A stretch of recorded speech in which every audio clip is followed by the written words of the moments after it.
Okay, I'm ready.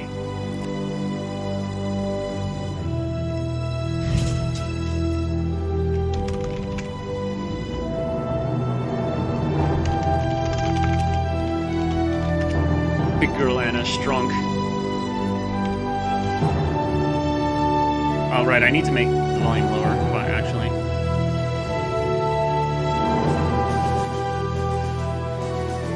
I need to make the game quieter. Okay, that's better.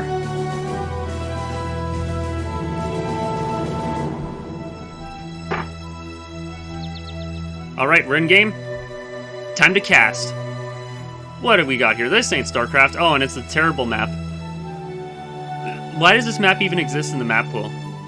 That there's this one corner that's got this huge section off water part with a very narrow choke point. But, okay, no one spawned in there, and it wouldn't really matter anyways. So, 1v1. Hold on, I got an itch in my throat here first.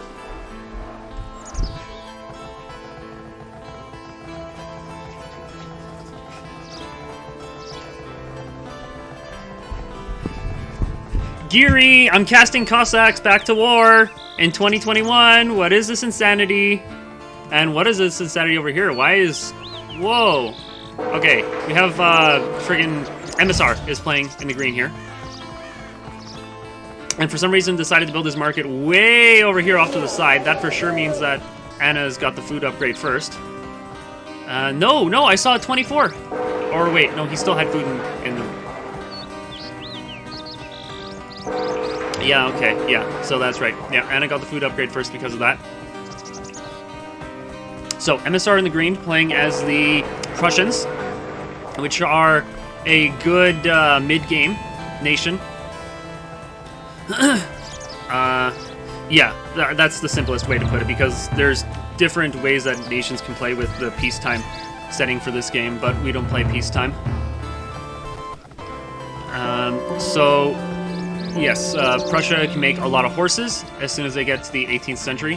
And Anna is playing as Switzerland, which is like the most OP rush nation in existence. As you will see, as Anna does the same all-in rush every game. Very shortly, but... There. Itch in my throat. MSR has decided to go for an early cathedral, although he's not producing out of it. So... I'm not sure. Oh, he doesn't... He needs gold? He has gold. He's got the iron income. He's even got his academy building already, so that's very fast. But, why did he build the cathedral? I'm gonna ask him.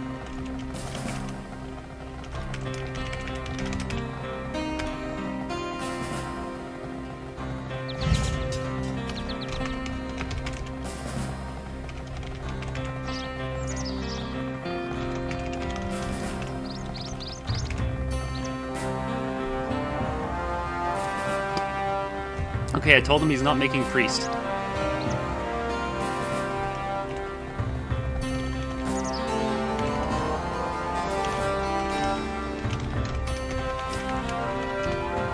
You built it. Why not make? I'm totally interrupting this casting just to get him to make monks.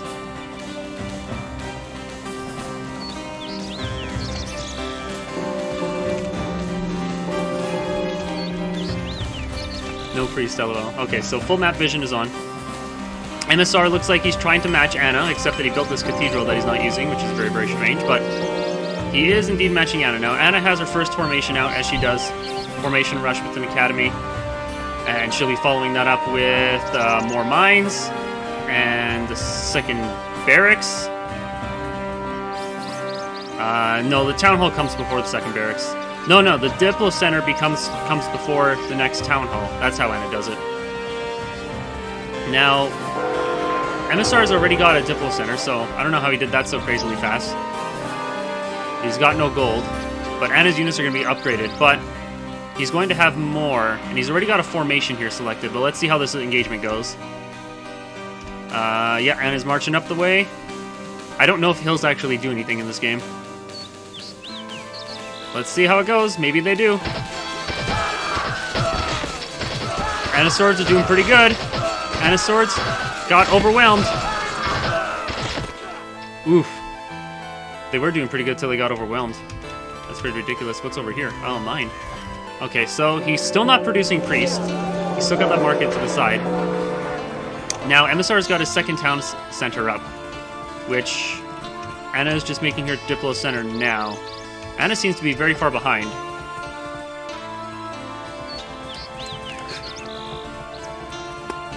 Which is kind of strange. Let's see, he's not, like, doing the market manipulation, is he? It doesn't seem like the numbers are...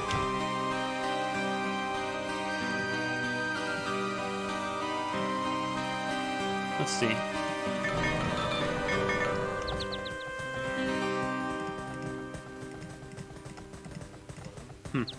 Anyways. Okay, so Emissar's in a very good position now with his two town centers, and he's got an army to protect them. Now, Anna's position. Diplo center plus archers, and continuing the all-in, I suppose.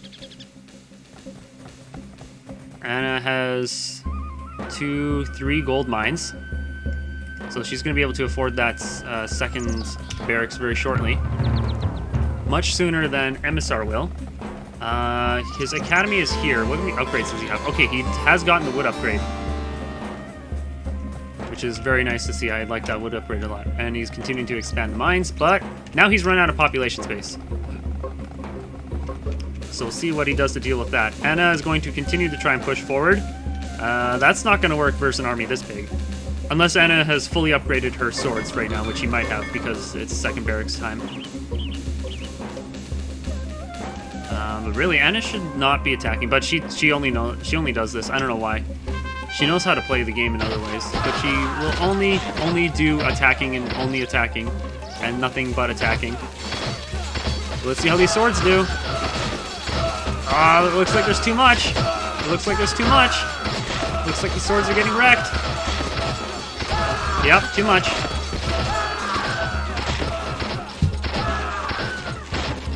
But she's got her stream of units coming across now. Okay, Emissar has noticed and has built houses. He has enough resources for another barracks. He's got resources for everything. In fact, he's going to be expanding his mines now. He got the mine upgrade.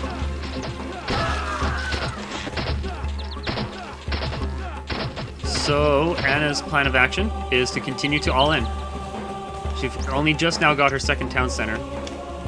And is only just now getting more mines. Oh, are those 2 gold mines right there?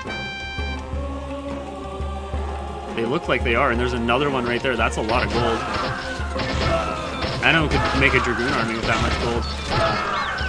I see we have the high resource counts. Okay. 3rd town center for Prussia, for Emissar now. And that's going to be able to have him shoot ahead into the mid-game. Looking to advancing to the next stage, perhaps. Or planning on it, anyways. Not looking at it because that's still very far away, but planning on it.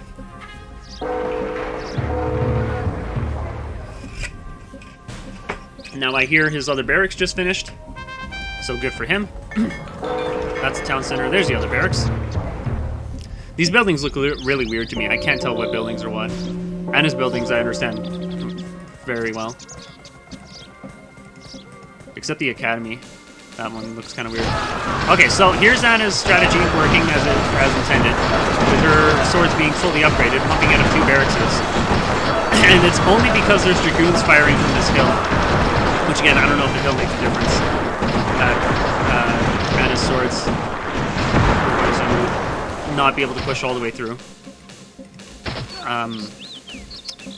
She's continuing to make her formations and continuing to send them forward.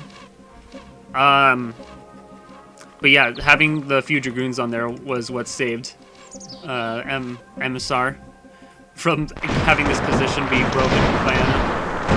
Now he's got 10 muskets in here? Yes, 10 muskets. Okay, so that's more firepower being added to this.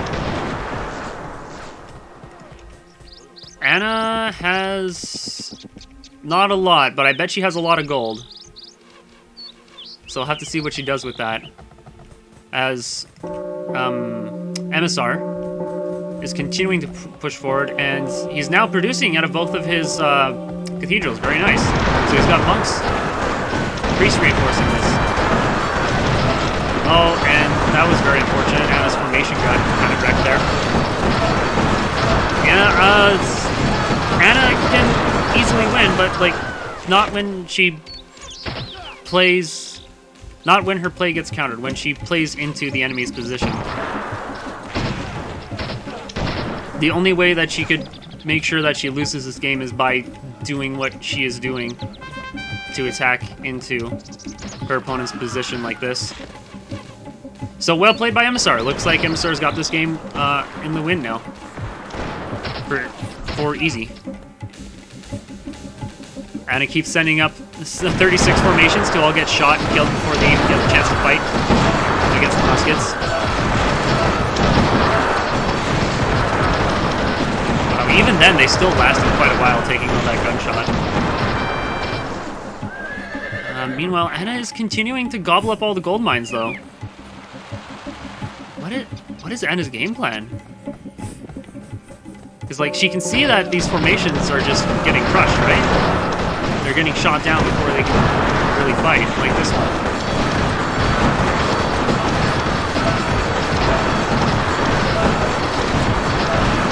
Like, she's just killing some mercenary swords. That's nothing.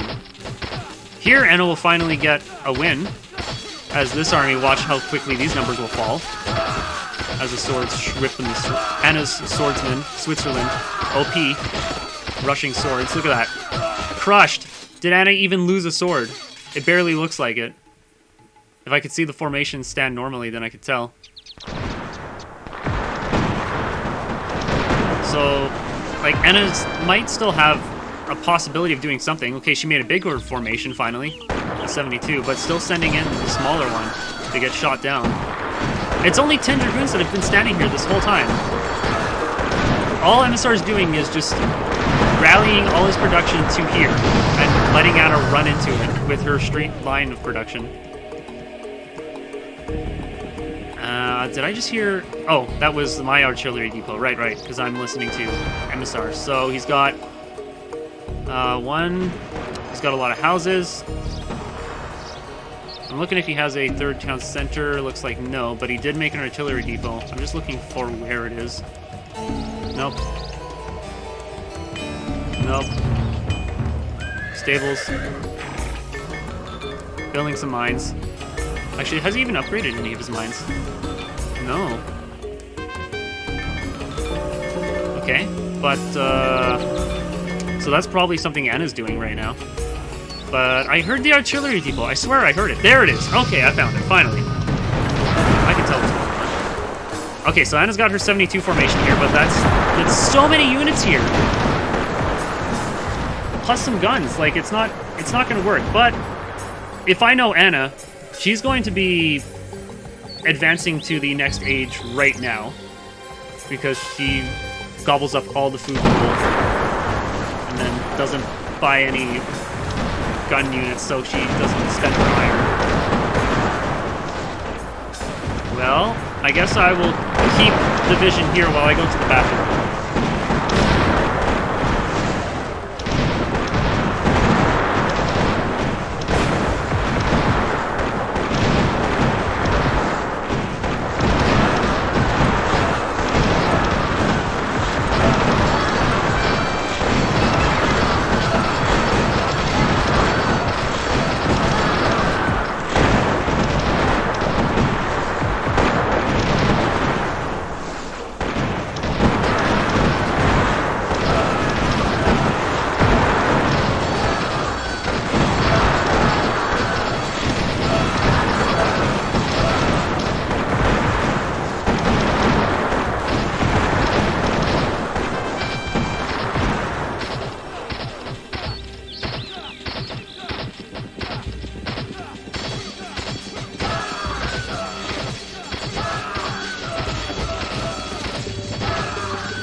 I'm back. Let's see what's happening. Nothing, basically. Oh, hello. Yep, Anna's in the next century. Good for her. Her horses should not be upgraded, though, so they're going to lose this fight. Yeah. Now, let's see. What's going on here? Yes. Hussar. That's right. And 18th Barracks. Okay. So, good. Looks like I didn't miss too much of importance. He's now got muskets coming out of both of his barracks. Actually, oh. Okay, good. He was just correcting that. So muskets out of both the barracks. I assume he's going to make 18th pikemen out of the 18th barracks to buffer for those muskets. Anna's got a big formation coming. She should have a balloon flying somewhere. Or wait, no, that's right. The vision's already on, so you can't have a balloon with vision on. And oh, look at that! He's actually making muskets. Emissar is now. Anna is expanding the mines like a mad girl, taking everything up. But Prussia is in the 18th century. Prussia has 1 stables. I hear him making more, but he's also not even controlling all of his peasants. Here we go. 1, 2, 3, 4 stables. And Prussia's going to be pumping out a ton of horses, so Anna needs to make something happen, as she only has 4 stables? 3, I mean. No 18th barracks yet, even though she should have a bunch of gold mines. Well, like, she has all the mines, almost. Emissar hasn't even taken all the mines on the side of his map, on his half of the map. But Anna's almost has all the mines now. And here comes a big fight. Alright, let's see how this goes. This is a lot of swords. That's a good amount of shooters, though. The swords are kind of going backwards instead of forwards. That's a big help. That's a big help. The sword numbers are going down. They're going down a lot, but the buffering is being eaten up. But it's probably okay. Like, there's enough with priest. Oh, hello. There's another formation, but still not enough. Because there's too many shooters here.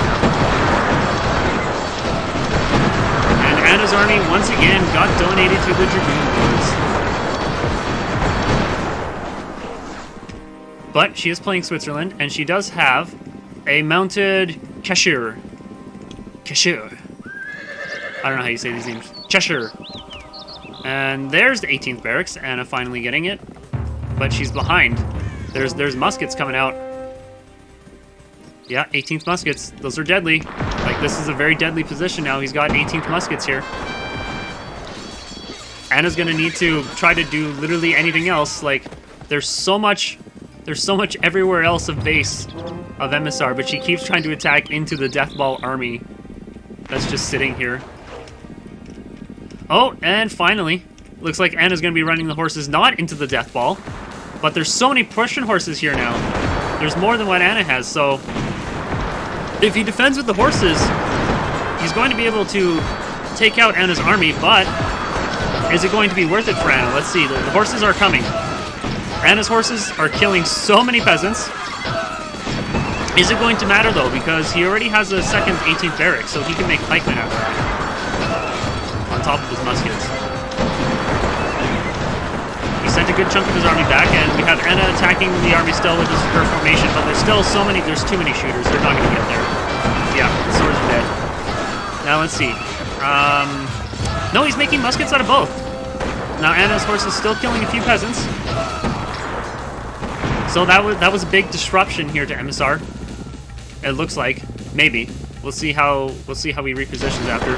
And, oh, that has caused Emissar to go on the attack. Now, Anna's got a line of pikes. That's not going to be enough. That is not going to be enough to stop all these muskets. And the horse is reinforcing. And attacking on the other side. Yeah, looks like Emissar's got this. Yeah, Prussia reached the 18th century. Anna was unable to find a way in. And we'll see, this is Anna's last chance to defend. If these horses can reach to the muskets and kill them all, which they might. I mean, Anna's units, she upgrades them. And holy crap, Anna! What did Emissar not upgrade his horses at all? What is this? Look at this! These Switzerland-mounted Cheshires just annihilated that army. What? There were so many 18th century muskets in there. There were shooters. Like, they had priests. They were should have been. And now Anna's gonna clean up this army. Look at this. Anna, your horses are crazy. Anna, your pressure is relentless. That's so many Prussian horses, though. Surely he can just make more horses than Anna can deal with. But look, there's like almost no horses that died here for Anna. It's only teal horse blood.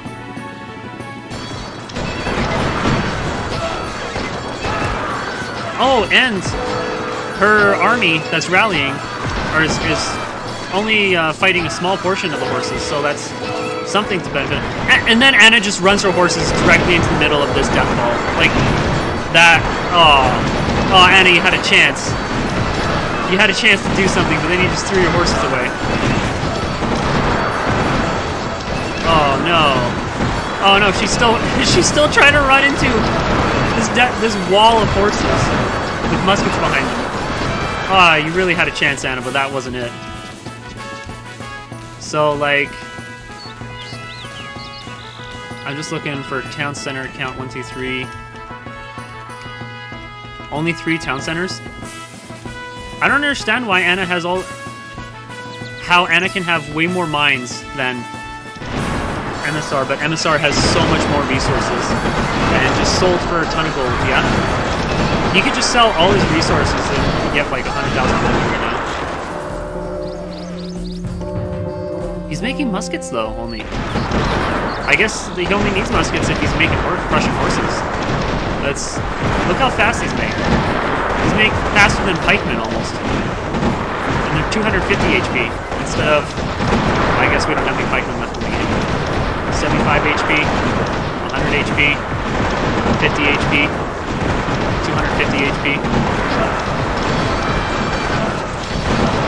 Oh, he ran out of gold! What? He ran out of gold! Oh, what is this? What is? Oh no!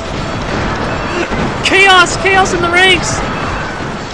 Okay, so that was not a very big deal because he was only making swords out of that. And he only had like 10 dragoons or 20 dragoons. But I mean, that did get him some kills. That did get Anna some very important. Oh, the horses ran back. Oh no, the horses were supposed to protect the muskets. Oh no, Evisar's falling apart. The chaos. RTS games. Look at this. Anna suddenly has just a breakthrough. It's crushing everything. And with no more shooters defending the horses, Evisar doesn't even see. Evisar's not even looking. Now he sees. Oh, he sends the horses forward, but Anna's horses are better. But is there enough? That's a lot of horses. That's a lot. 200. And they're being backed by dragoons. Where did Anna's horses go? I thought there was still more.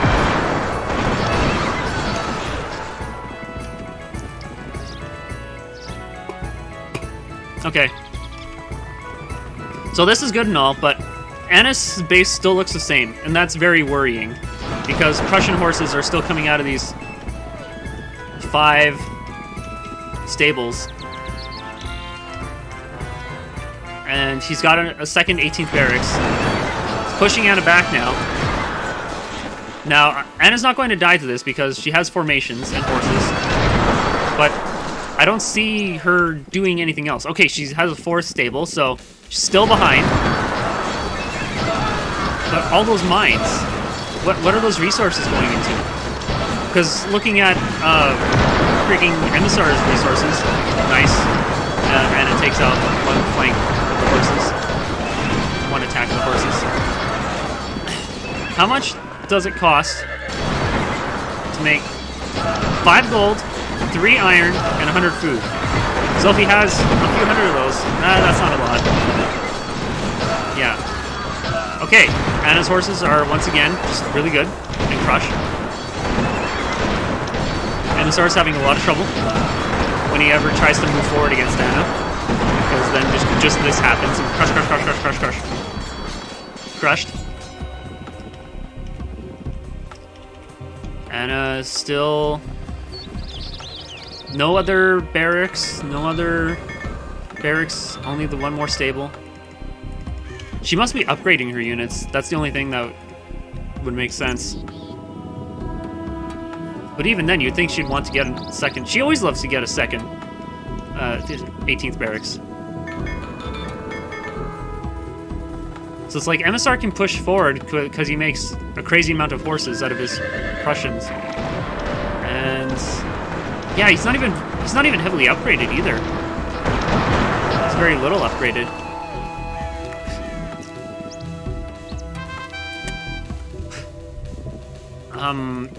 Yeah, so I assume Anna's horses are both stronger and then better upgraded.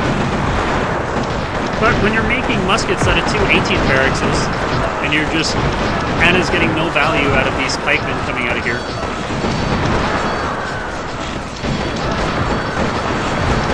Which, by the way, how much does it cost to make an 18th pikeman? 1 gold, 15 food. So it does cost gold. So she's losing like 100 gold every minute from that. Which is not a lot, but... the idea is that the gold investment could be used somewhere else. And I'm not seeing... it looks like... okay. Anna only lost a sword formation. She has kept all her horses alive. Very important. Because, yeah, Prussia is still pumping out those horses. It doesn't stop. This line formation is useless, and let me guess, yeah, still has not taken the resources on his side of the map, the minerals. So much extra gold, but he doesn't even need it anyways. Like, he's got so much resources in the bank, he can just buy for gold. Whatever he wants. I'm not actually sure what MSR is doing right now. Let's see, does he have... oh, he doesn't even have all the upgrades, he's just getting more upgrades now. Oh no. Oh, look at this, he didn't have horse attack upgrade this entire time! No wonder Anna's horses kept winning! Oh man, that's such a huge difference! The +5 attack on the horses is massive! And he had 50,000 iron for the entire game. Okay, so we got the stone upgrade, but he still hasn't got the other food upgrade. Please tell me he's got... yeah, okay, he's got the mill fruit upgrade. Okay, he upgraded his horse another time, good for him, but Anna's horses are just way too good. Look at this. Again, MSR just let a bunch of his... he let all his 18th muskets die again. Like, he gets some value out of them, but then he just loses them like this into an attack. And then that resets where they're at. And Anna's horses are better, so they might actually still win this because they're fighting the muskets right now. And the swords are fighting the horses, and the horses are stuck. They're not moving. He has them on hold position. MSR's falling apart. Oh no! Oh no, MSR! Oh, he's trying to run away now. I don't understand how Anna keeps getting so ridiculously lucky with this. But those, let's see. He has not even upgraded his 18th muskets once. Oh no.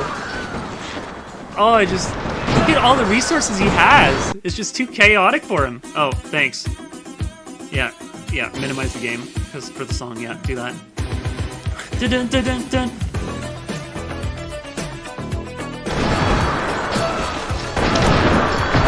Okay. Now, it's a lot of horses. Even if they're not upgraded very well. A lot of horses still counts for something. Because horses can attack faster than other things.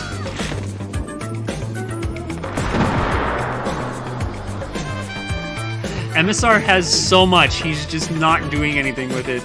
His resources, he doesn't know what to do. Because Anna just keeps attacking him and it's confusing him. And Anna finally has built another town center. And a 5th stables. Okay, good for Anna. I really don't understand how this is still a game, how neither side has won yet.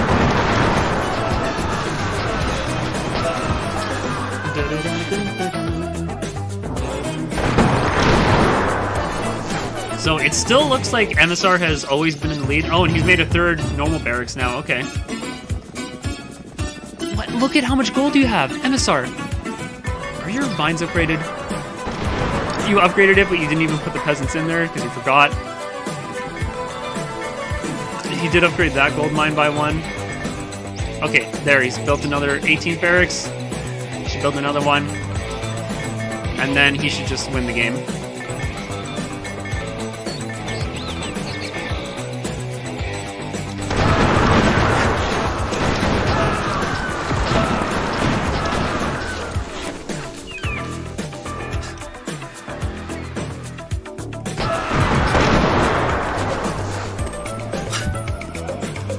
Over the course of the game, how much gold has Anna thrown away? Because each one of these guys costs 5 gold.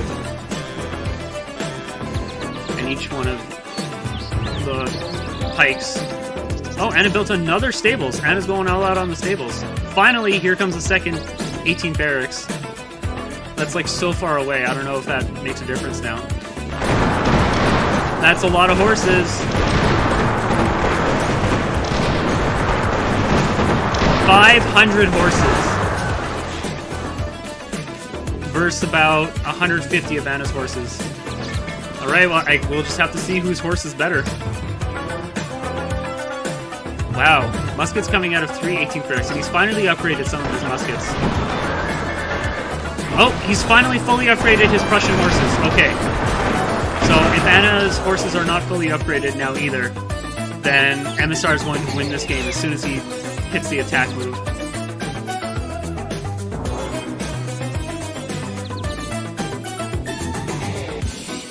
Let's see.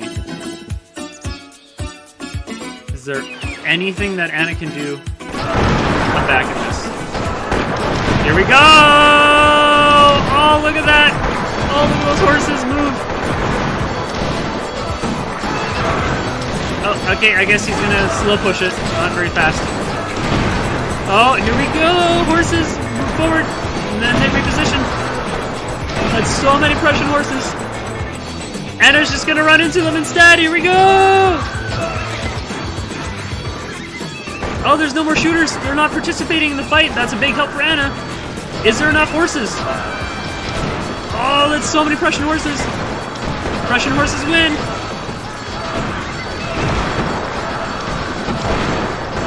That's so many Prussian horses. Anna's got a formation. Can she come back from this?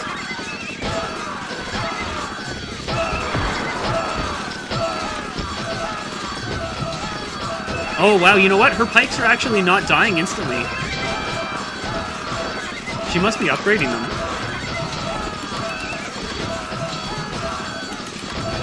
That's a lot of Prussian horses, but Anna's still sending her horses and formations. She's trying to survive. Oh, whoa, okay. Big attack on the side, but there's so many more horses. There's just too many. Anna just can't make enough units. She's still only making the swords out of the diplomatic center instead of dragoons or something. Something to help fight these horses off. Anna's got so many peasants, but here come the horses. GG, Anna. Prussian horses.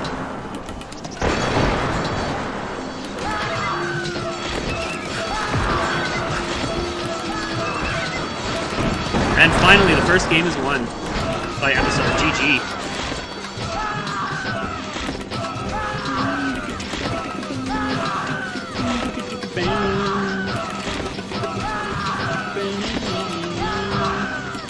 Yeah, unfortunately you can't.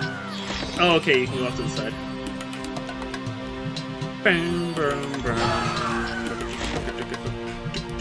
Okay. Let's see how the result of that game went.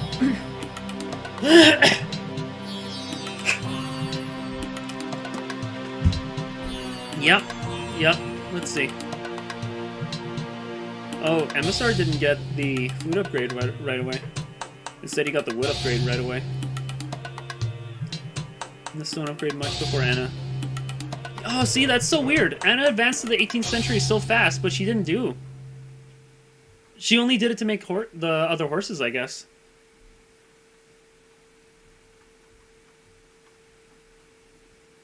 Advancing to the 18th century did not benefit Anna at all. She actually had better score stats. That's weird. So let's see the gold collected. Twice as much gold. Anna lost that game when she collected twice as much gold. Pretty crazy. Swordsman. Let's see the horse count. Hussar. 1,900. Wow. Almost 2,000 horses. Versus 1,000 horses. Yeah.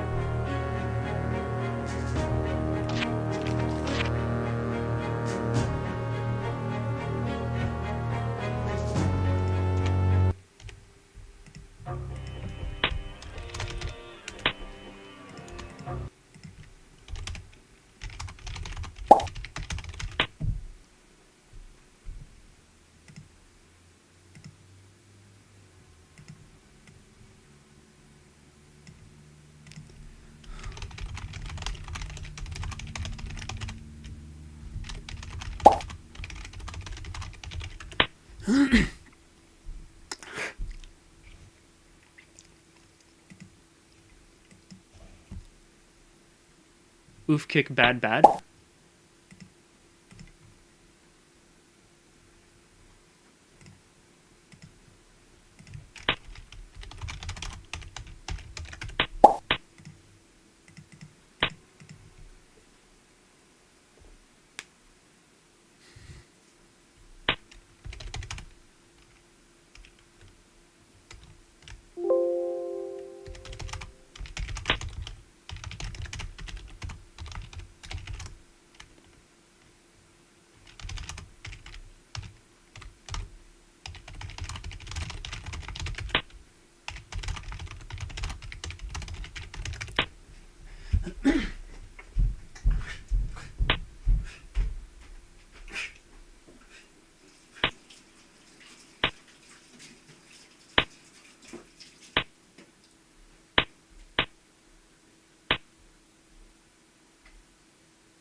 I want to munch some plums. Delicious plums.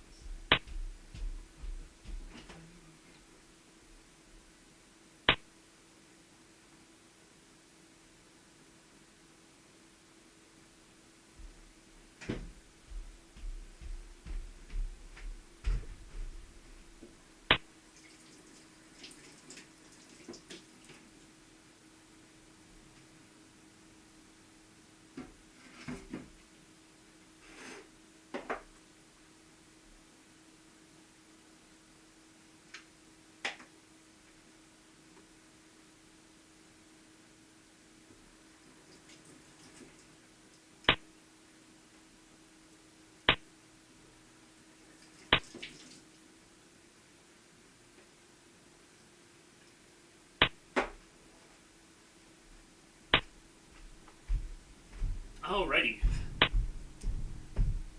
Who's gonna play the next game?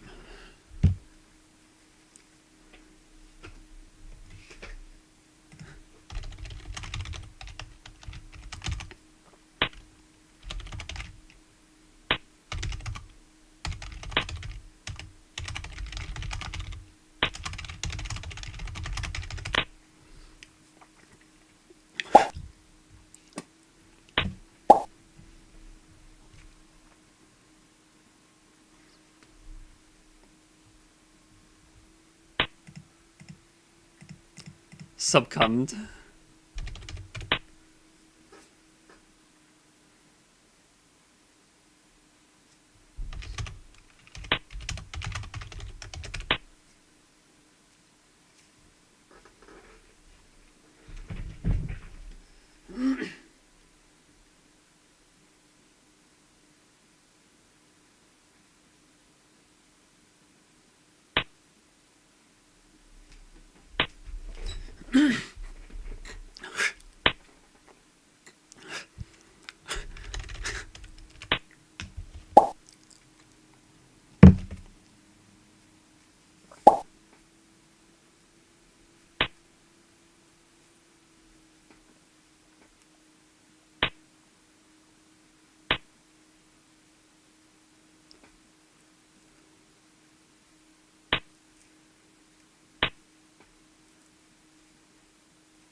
Savers know that if you save the little things, you can use them to wash other little things. What is this? Savers also know they can find low These prices freaking for commercials. everyday life at Save On Foods. You're next.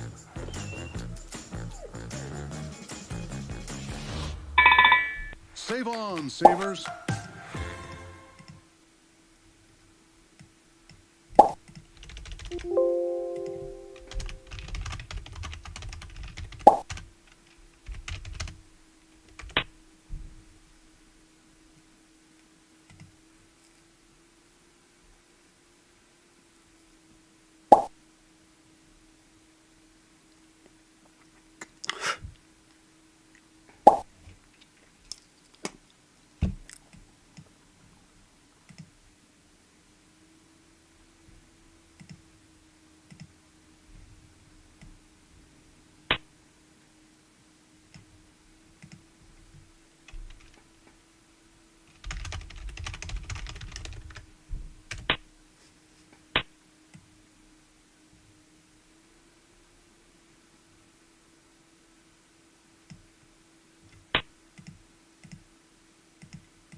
Miracle's on.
Zero Re.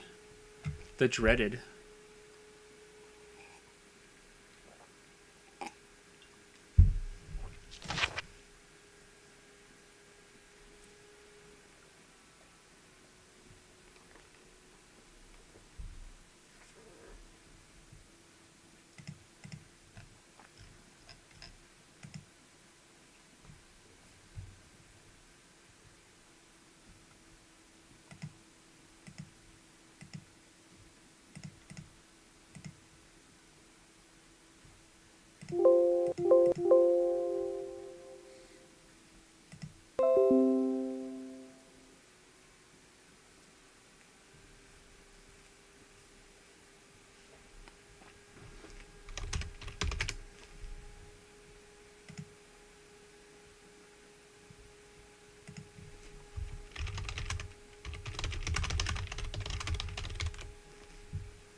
Alright, well this is going to be stupid.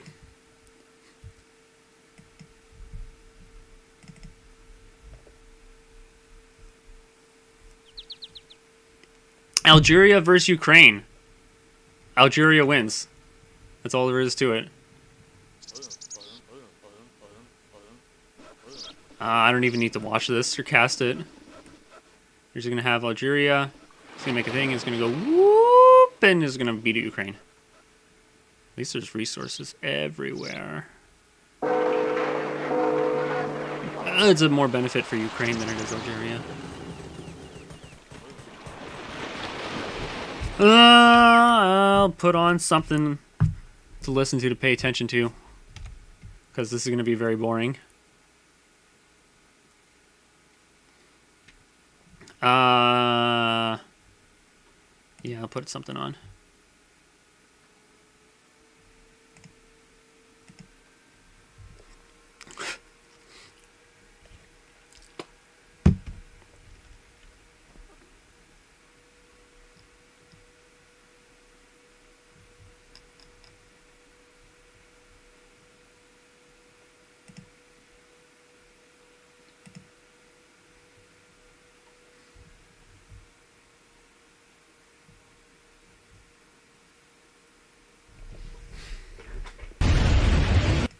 The military.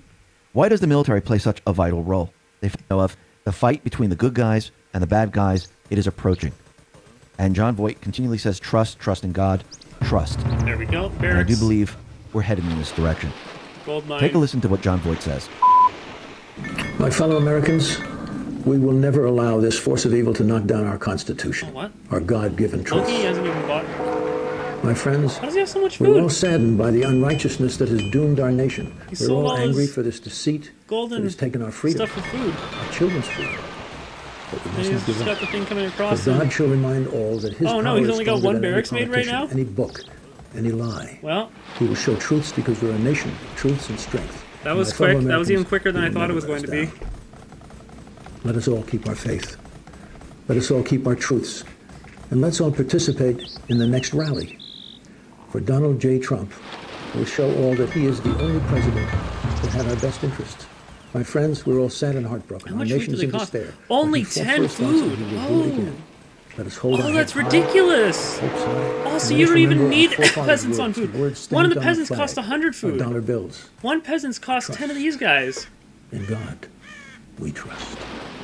That's so ridiculous. Much love to you. Wait, horse? No, the horses aren't going to stop And what's very that. interesting is that this post was made at 1:10 Even these on horses Twitter. don't stop. Now, if you go to Horses post are gonna die. 110, it says Horses are November gonna die. 5th, 2017. Yes, this will be coming up to what? And then the A horses will 4-year die. delta? It says mainstream And then media, Algeria wins. CIA counter-ops will all fall down. He's not even The making Ukraine Patriots muskets are out of in this. control. We're headed into that time period where the people that are awake right now need to be behind Trump, behind the Patriots, behind the military. Just like George Washington needed the colonists behind him. Without the colonists, George Washington, he couldn't do anything. Without the people, Trump, the military, they wouldn't be able to do anything. The people needed Wow, to that's wake a lot up. of The archers that people died. need to see it all, and the people need to ask questions. Because once you're awake and you're asking questions, you can see I heard a second barracks. very, very clearly. Maybe not everything, but a lot. And this is where we are right now, and it seems like we're heading towards a very big encounter with the deep state. And we can see that Dan Scavino is telling us to trust the plan, trust what's going to happen. Remember, How the is military, Ukraine not dead yet? they caught it all. Trump Does he actually caught know it how all. to count We out have Durham Ukraine? issuing indictments. Kash Patel is saying more are coming. And we can see that everything they tried with the pandemic, crimes against humanity, Look, he's with got the big so pharma, much food. this is all going to fall apart. Everything that they're going to try to they'll do never is stop going to hurt making them. archers. Yes, it's going to look chaotic. Yes, we're going to see things that we've never seen before. We're entering uncharted waters. But I do believe the Patriots, they planned for all of this. A lot But of he it's not going to be needed clean. to send his A lot of it's archers gonna be forward to quite destroy scary. buildings. And Because I the do believe the Ukraine player's Patriots are going to be in alive. full control because the deep state, The Ukraine they're player should going to already fight be dead. like we've never seen them fight before. Remember, before they were in control. Before they thought they controlled everything. Now they're going up against a force that they do not control. He's making which houses. means He's got people one are going gold to see mine. them for who they are, what they Very, are, very and what slow. they would actually do. Still Actually, nothing on people food. saw this 2 gold during the mines. pandemic. People saw buildings being burnt down. People saw looting. People saw Only gold. people getting hurt, and the police, the mayors, the governors doing absolutely nothing. Then they defunded the police, and then crime He's went just up. throwing What do the you think is archers going to forward, happen this forcing time Ukraine around? to spend his gold. People are going to see it all. People are going to see who they really are and what their real plan is. And once they start to see this, they're going to object to all of them. But there's This is still about no waking possible up. way This that is Ukraine about can win this, devolution. right? This is about a counterinsurgency. And I do believe we're headed in that direction. Listen, everyone, thanks a lot for listening. Be well, be Because safe. his second Let's go to barracks repair. rally is Thanks a now lot. here. He's just rallied across the map.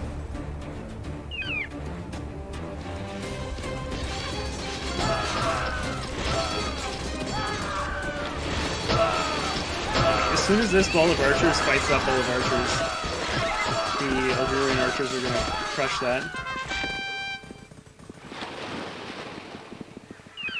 But will they be able to... Yeah, they should be able to get past the muskets.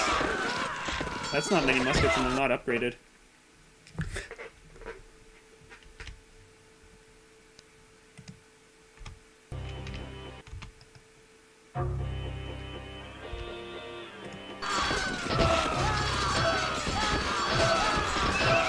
So close. Loki's pushing forward, and he's losing a ton of his archers because of it. Oh, that is not the push forward he needed. Oh, he actually threw away his army. Wow. Okay. So that's how you beat Algeria. You have to just hope that they'll run their archers past your army, and then you kill them. If they would have just stood there killing their stuff, then it would have been fine. But now, Ukraine's got another barracks. Ukraine's gobbling up the mines. I heard of stables, though, already. Holy crap. No, wait, that's right. The first stables doesn't cost much.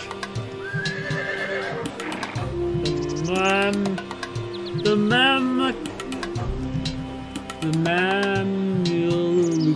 Mameluke.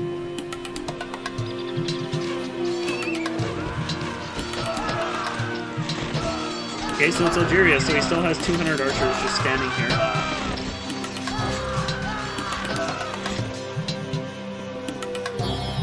Another barracks for Ukraine.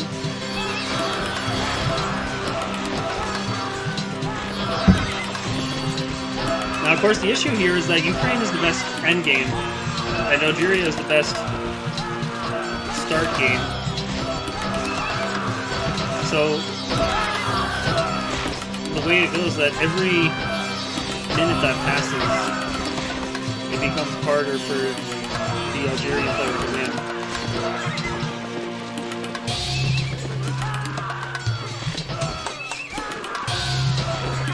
So much gold is being spent just to hold off the Algerian archers, though. But does the Ukraine player care if he's got his barracks producing uninterrupted?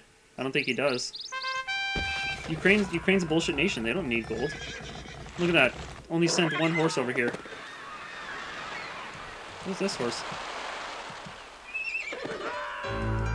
What? What? Why is this horse just one-shotting these horses? How much damage does the Hitman do? I didn't know Ukraine had a stable. How much? Okay. He's got 450 HP. 388. What? It almost has the same amount of HP. Okay, I need to watch this. What is this retardedness? How much damage does this do? He does 300 fucking damage? Ukraine is bullshit. Where's the stables? Oh, that was the stables. Okay, I thought that was... That's just a registered Cossack. He's building those here. Okay, he's got a couple more hitmans here. Oh, look at that. That's right. All nations have access to the diplomatic center. And now Algeria is pushing forward. The archers are moving instead of attacking. And that's the end of the Ukraine attack. The Algerian attack. Okay, so at least the archers can kill those hitmans. That is fucking bullshit. Okay, looks like it was finally cleaned up.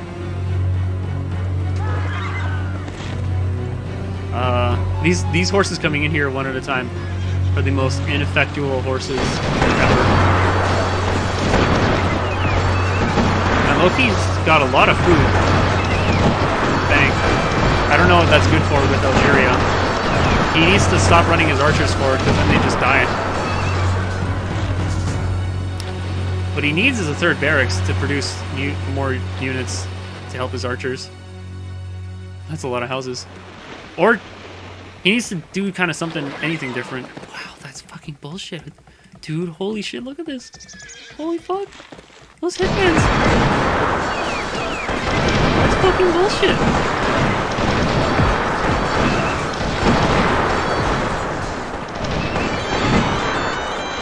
He's still just rallying horses across, which I don't think is the correct move. Because that costs too much gold. 10 times too much gold. There's another guy. Those fucking Ukraine players, the gun sound effects are too loud in this game. Stupid. Okay, let's see. Yeah, the horse is only halfway to dead. Those fucking, they don't even get to attack. They just die in one hit. Okay, finally that one got a hit in. That one got 2 hits in. So a hitman might die, but Ukraine's got a ball of muskets now.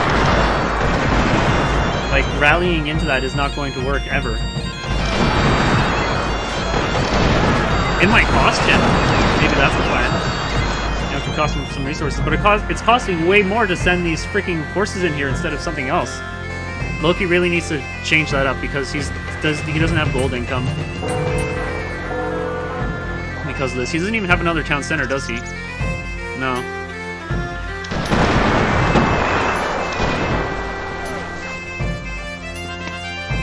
Let's see, 1, 2. Still only 2 as well, and he's taking up all the mines. Loki sees all the mines, but Loki's not busy with that.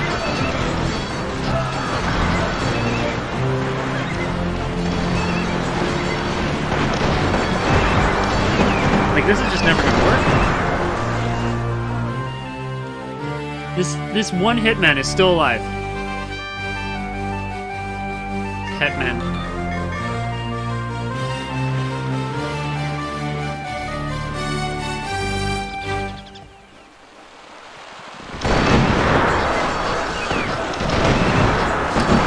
Well, I was right. It was a boring game, but it was the opposite person winning.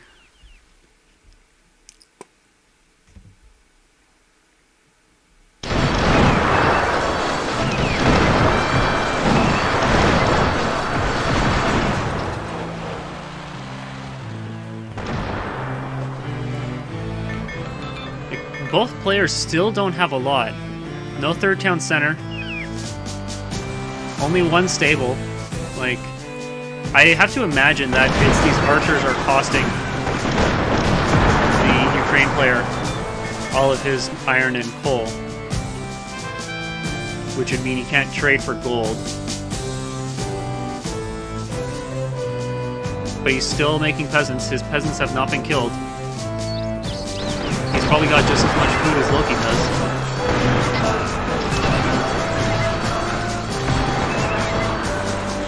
What's the plan? Like, Loki's covering a bunch of his own mines that are near his base with these rallies.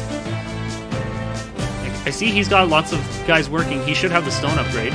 No, he doesn't even have the stone upgrade. He doesn't have any stone upgrades, but he's got all his guys working on stone. He's got, like, no one on food. I don't understand how he has so much food then. That really doesn't make any sense. He hasn't built any ships, even though, or neither of them have built any shipyards, even though they're on the water. The Ukraine player has definitely got his stone upgrade, right? Maybe not, because he's got all these guys firing stuff. It just hurts so much. Okay, he finally stopped. Yes! There we go, finally. Wait, 12 gold. It costs 12 gold for an archer? Oh, I didn't know that. And it costs 7 gold for a round shear. Oh. Huh, I always thought these guys were all 5. So good, finally he changed from... Well, I don't think archers is actually a good move still. Here we've got these Mamelukes coming in for the fight.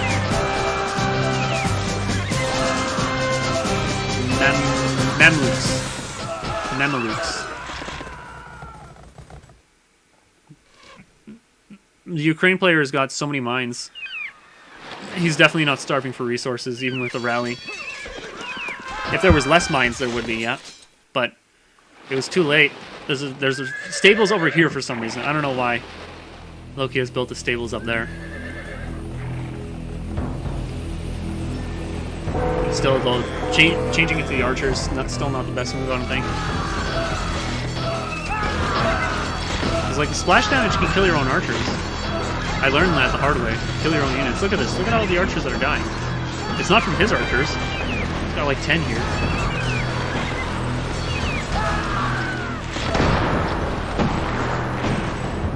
Registered Cossack. That's a lot of hitmen's. Wow. Yeah, so as soon as the Ukraine player wants, he can aim move now and win the game. I don't know why Loki still doesn't have anything else for a game plan. Oh, he did build another barracks. Okay, okay. Yeah, but you can, like, afford another barracks by now, can't you? No, it's 50-50 each. Okay. Wait, why are walls and towers on? Damn it, game. Wow, he's moving away all of his... What are these archers doing? What? What is this? Wait, where? What? Why are some archers getting stuck here and then walking back? What? What is this? Why are they walking back like this? It's inconsequential, but it's so funny. Mutiny is inevitable. You have no gold. Oh, it looks like he just sold for gold. Good for him.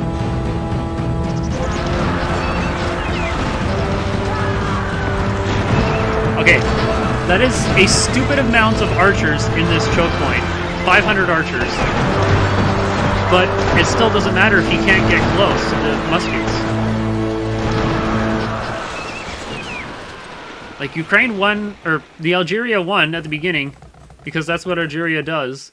But then he just, like, messed it up.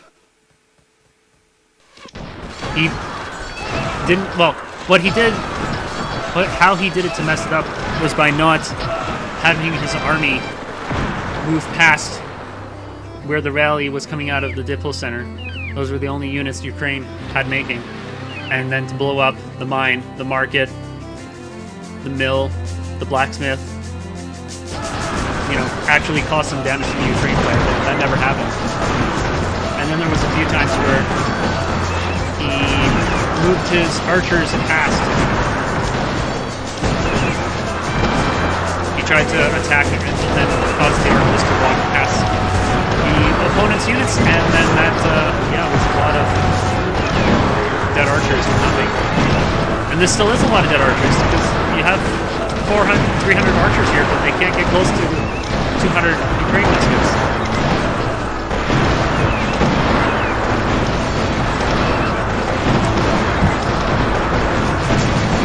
Alright, that's it for this game. Like, literally the Algerian player just can't make units that are strong. Oh, well, that's a lot of dragoons. That's a lot of dragoons. Loki needs to sell his more gold, though, because that's... he's gonna run out. He needs to buy more gold.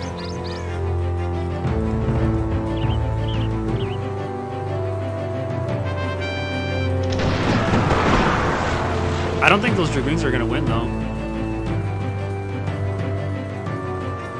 1, 2, 3. Okay, there's the other town center. Loki still hasn't even bothered to, like, get all his mines either. Okay, good. He is selling for more gold. That's route.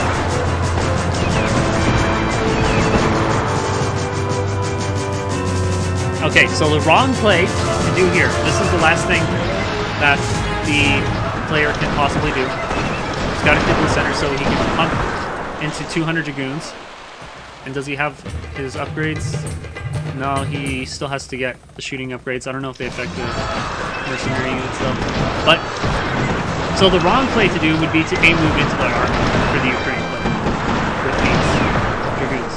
The right move, which could possibly still win the Algerian player of the game, would be to attack up at the top where there's not an army of Ukraine muskets, and then take out all the peasants and take out the production from behind, force the army to retreat, and then run away and have the army nope, he's gonna run him into the army. He's gonna lose them all. And it's gonna be so sad. No, Loki.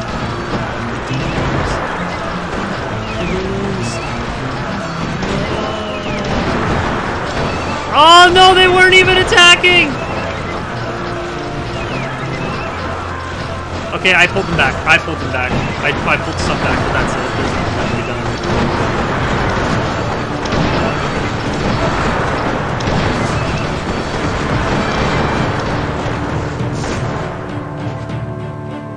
He's not... Is he really gonna try again? Come on.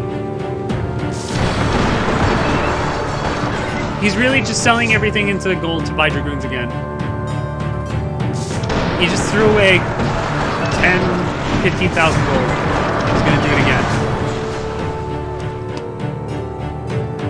The Ukraine player is just stolen all the mines now because he has it.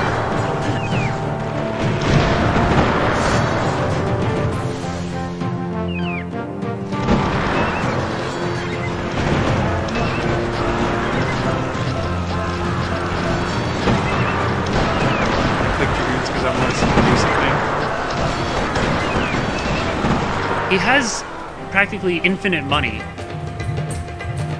mean, he didn't buy the upgrades. He's got the stone and that's it. I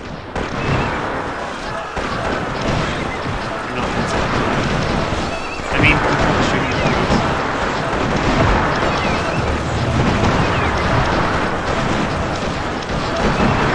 did I just hear him make another barracks?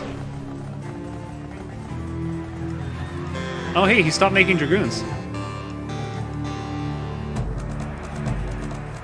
Come on, the first 200 didn't work. You think the next 150 are going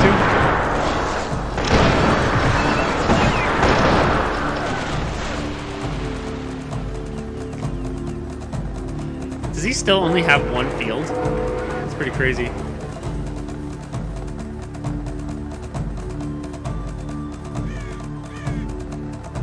So like the Ukraine player should have a lot of barracks now. 1, 2, 3, 4, 5.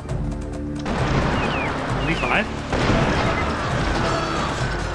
Okay, let's hope these Dragoons are on A move this time, and if they're not, I'm going to actually correct them. Because that's ridiculous. Oh, he did make another barracks. Yeah, it's up here. Okay, let's see. Are they on A move? Okay, they stopped. Looks like he's actually looking this time. He could still make another 100 Dragoons if he wanted.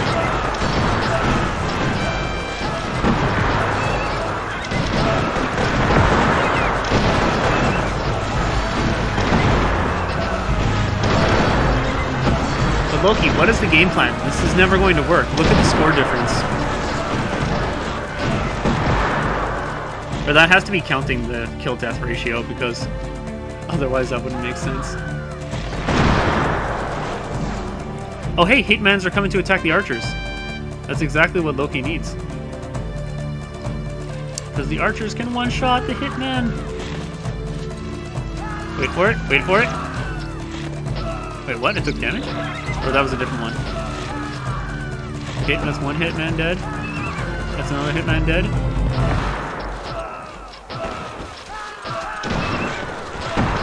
That's another Hitman dead.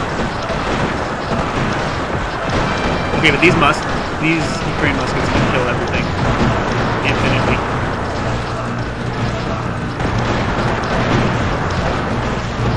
Like, he's never going to force a Ukraine player to run out of resources. He has all the mines in the map. I just want to see these Dragoons get slaughtered and then leave the game.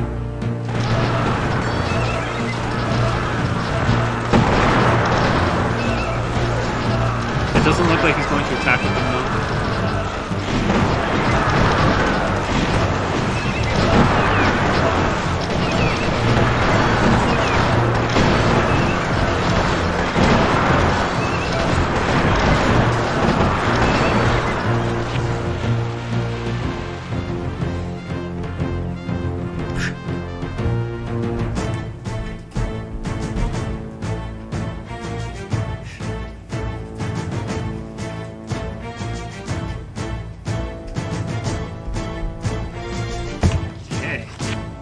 That was awful.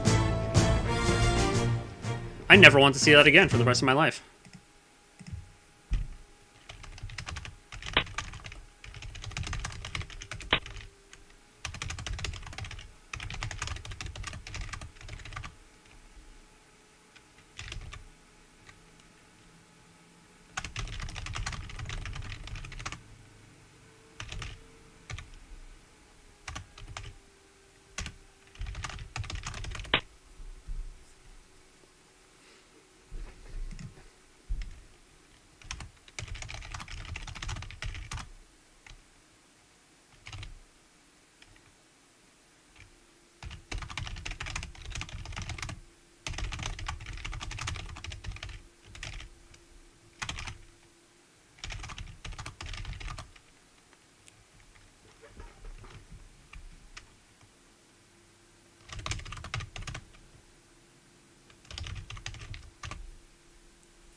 Eh.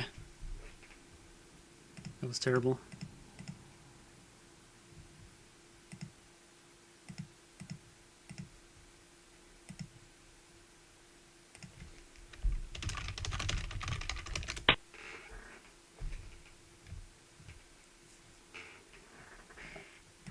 Bathroom.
It all starts with a plan, a few seeds, and just the right amount of crop nutrition.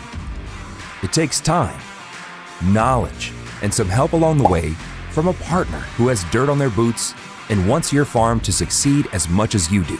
Start planning for next year's success today.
a narrative right now.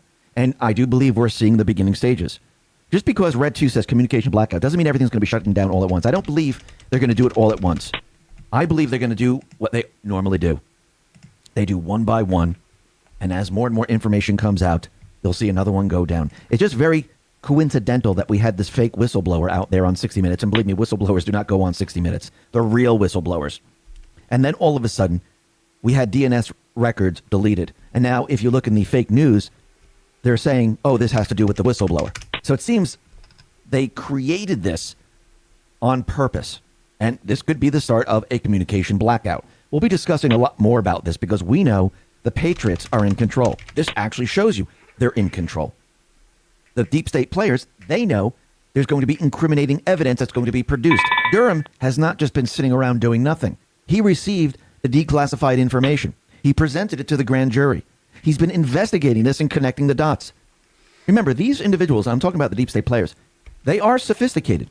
They know how to cover their tracks. So if an everyday person or maybe an investigator was looking, they would see nothing. Durham isn't like this. He digs deep. He connects the dots. And now they're starting to realize, and they've known this, they're starting to realize he knows exactly what has been happening. And he's producing this information very slowly, drip, drip, drip. They're feeling the pain. Actually, what we're witnessing today is pain. Because they understand that more information is going to be coming out very, very soon. Within what, a 6-month time period? That's not very long. And it doesn't mean there's going to be nothing and then all of a sudden 6 months. It could be drip, drip, drip. So it seems that the deep state players, those people who knowingly did all of these things, cheated in the election, spied on Trump, committed crimes against humanity, they realize, and I'm going to use the fake news term, the walls are closing in on them. How do they protect themselves? They shut down information. Remember, we are in a war. This is an information war. If you don't want people to hear certain things, what do? You either censor them, and if you can't censor enough people because it's completely out of control, you shut it down. And we are starting to see this now. We'll be talking a lot more about this a little bit later. But first, let's talk about Kyrsten Sinema. This is an Arizona senator, and she got a dose of the radical left bathroom politics at Arizona State University as she attempted to use the restroom in between her teaching duties in the college. Blanca, an Arizona immigrant, she confronted the senator inside her classroom where she teaches at ASU. And it's very interesting because they were filming this. They followed her into the bathroom. And the girl who was confronting her, her name is Blanca. She's an Arizona immigrant. And she said the following. She said, in 2010, both my grandparents got deported because of SB 1070. My grandfather passed away 2 weeks ago, and I wasn't able to go to Mexico because there is no pathway to citizenship. So they're saying, as they were speaking to her in the bathroom as she was going to the bathroom, we got you elected. We can get you unelected. Now, the question is, were there illegals voting in the election? Actually, Liz Harrington says the following. So they're admitting illegal aliens got her elected in Arizona. Did Blanca vote? Now, that is a very good question. I mean, I think we need voter ID in every single state now. And the question should be asked, and it should be proved, that you are a citizen of this country. And I'll go back to what I've said in the past. If there are those who are very wealthy, and they have the ability to use their wealth to bring in as many people into this country as possible to skew the votes, where people are coming in and they're not American citizens, and they're using these people to skew the votes in their favor, do we have a problem? Think about the open border right now. Think about all the Afghanistan people coming in right now. These people are not American citizens. These people will do whatever these people who are bringing them in say. Vote for this person or vote for that person. Can you manipulate the elections this way? Yes, if you have governors, mayors, and other corrupt individuals all working together to say, hey, yeah, these people that just came into the country, you can vote. You're a citizen now. You can vote, even though they're here illegally. This is why the founding fathers said we need the Electoral College, because they were afraid of something like this. And we're seeing it happen right in front of our eyes. Think about what we've been seeing. We've been seeing human trafficking at the border. We've been seeing very wealthy individuals like Soros bringing in people into this country to skew the votes, to blend the country, to bring it into a third world status. We've been watching this in real time. But the people, they're objecting to all of this.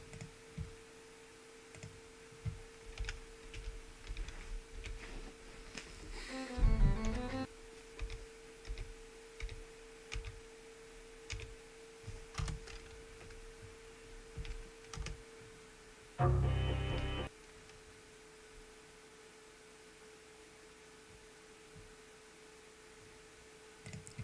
Oh, forgot to look at the game.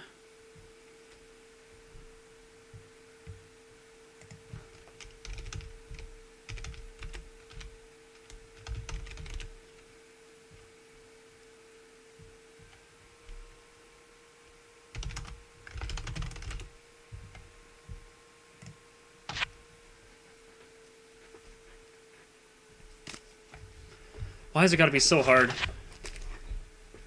to just play a game?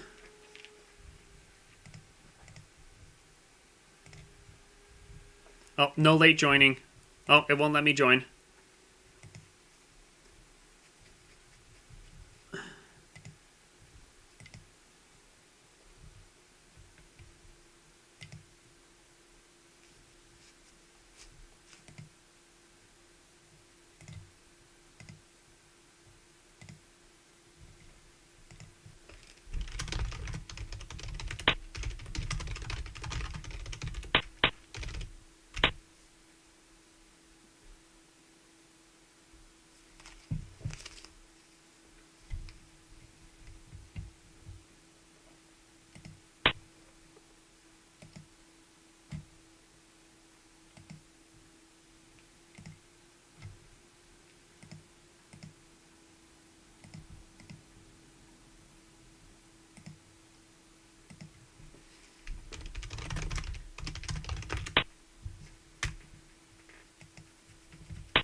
This is why you see at NASCAR, this is why you see at baseball games, football games, people are out there saying F Joe Biden. Now, John Jr., he put this out on Twitter. He said, great to see real American representing loud and proud. Talladega today. Let's go, Brandon. And there's a sign that says F Joe Biden. People are starting to do this now. People are out there screaming and yelling. Now, today, we've come to learn that Facebook is having a problem. Instagram's having a problem. WhatsApp is having a problem. And we know that there was a Facebook whistleblower who appeared on 60 Minutes. Now, once again, a real whistleblower is not going to appear on 60 Minutes. I do believe what the deep state has done is they use this person to create the narrative of what we're seeing right now.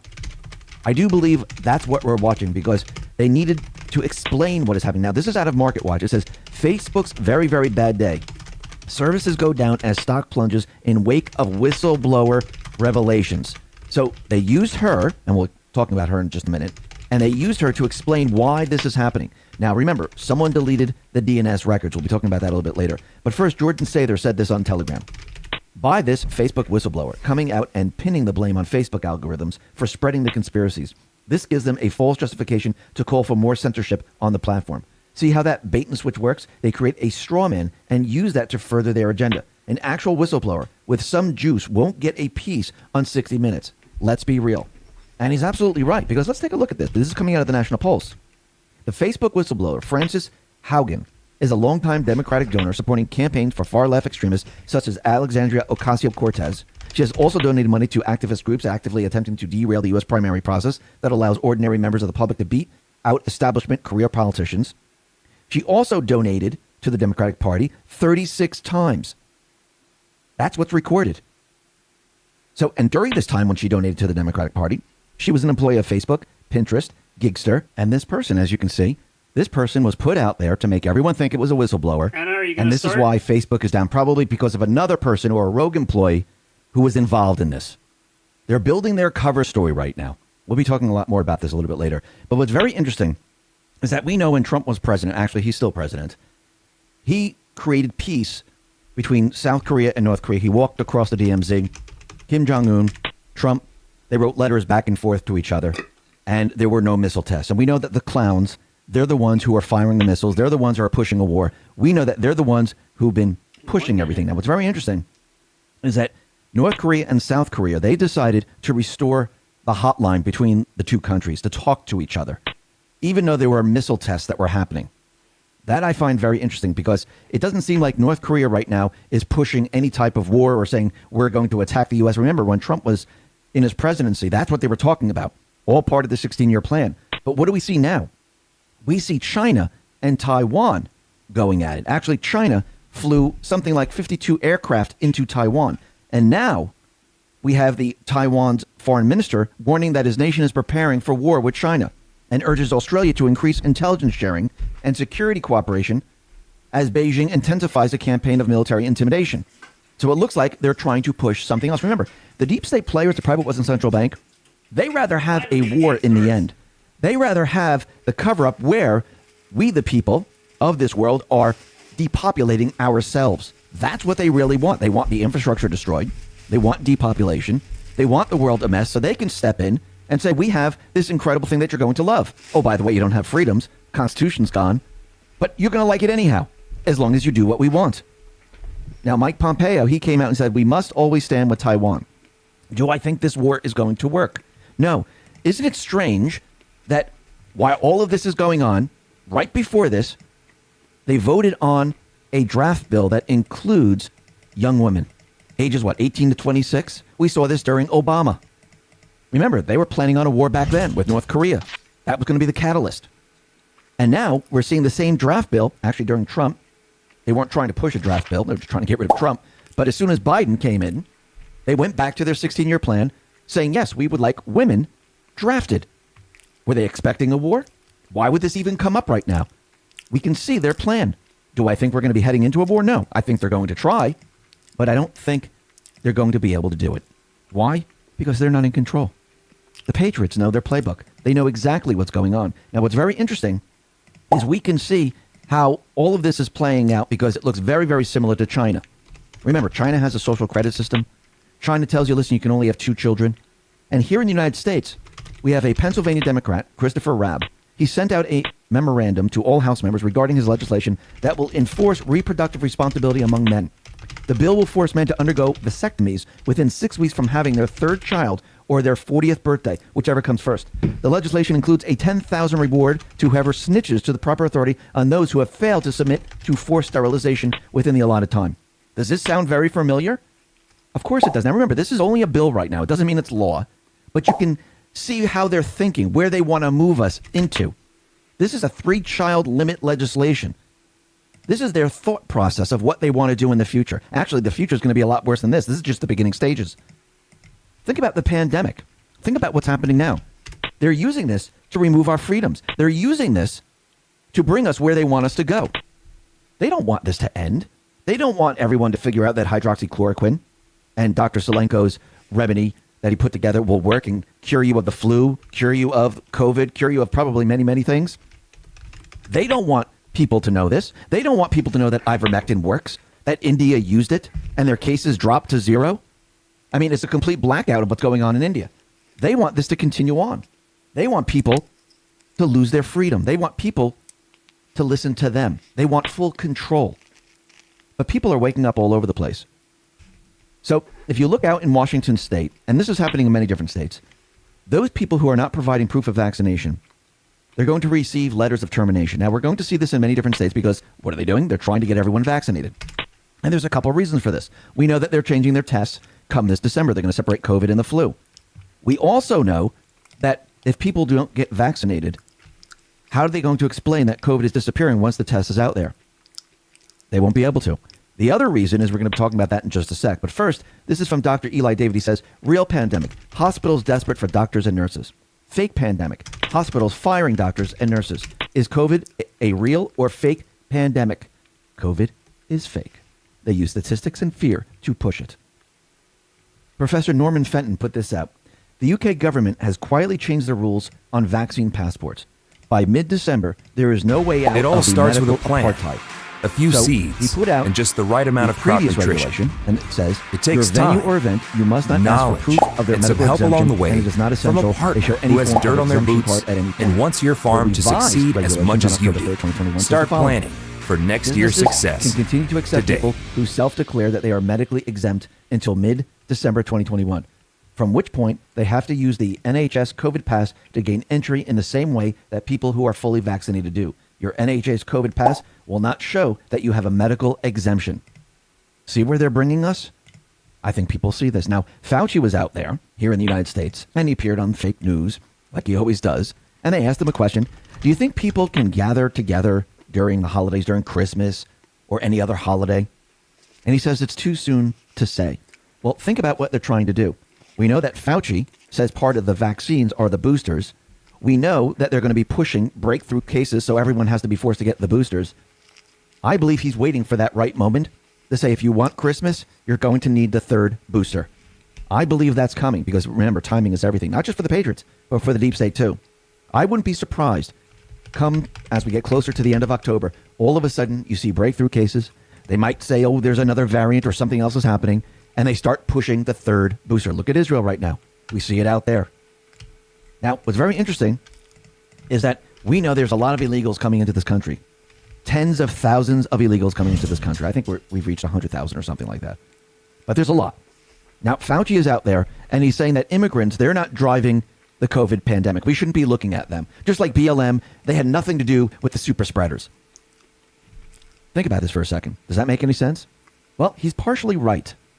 And why do I say this? Well, this is coming out of The Last Refuge, which is the conservative treehouse, and it says the following, that this study finds predominance of antibody-resistant SARS-CoV-2 variants in vaccine breakthrough cases in San Francisco Bay Area. Now, the study finds is exactly what vaccine developer Gert van den Bosch, Belgium, he's from Belgium, has been predicting. The predominance of antibody-resistant SARS-CoV-2 variants in vaccine breakthrough cases from the San Francisco Bay Area, California. The California study finds that the vaccinated individuals are more susceptible to COVID variant infections than unvaccinated. Geert van den Bosch has been warning that the vaccine antibodies would suppress natural antibody responses. The vaccine antibodies take control of the immune system and defend only against a targeted virus. Among vaccinated individuals, a COVID variant virus is not recognized by the specialized antibodies provided by the vaccine, and the natural antibodies have been programmed to stand down. The highly specialized antibodies in the vaccine create a need for a booster for each antibody-resistant variant. Israel is already on booster number 2, which means 3 and 4. Dr. van den Bosch has been using Israeli data and showing how the widespread vaccination rates were creating pressure on the virus to mutate into variants with higher levels of contagion. The unvaccinated group has been keeping the pressure down by defeating the virus and carrying natural immunity. However, as the unvaccinated population is increasingly made smaller, the pressure on the virus to mutate increases. But again, do we have cures? Actually, if you listen to the interview that I had with Dr. Zelenko, he told us that HCQ handles all the variants. Ivermectin handles all the variants. And most of these cases, most likely, are the flu. Why?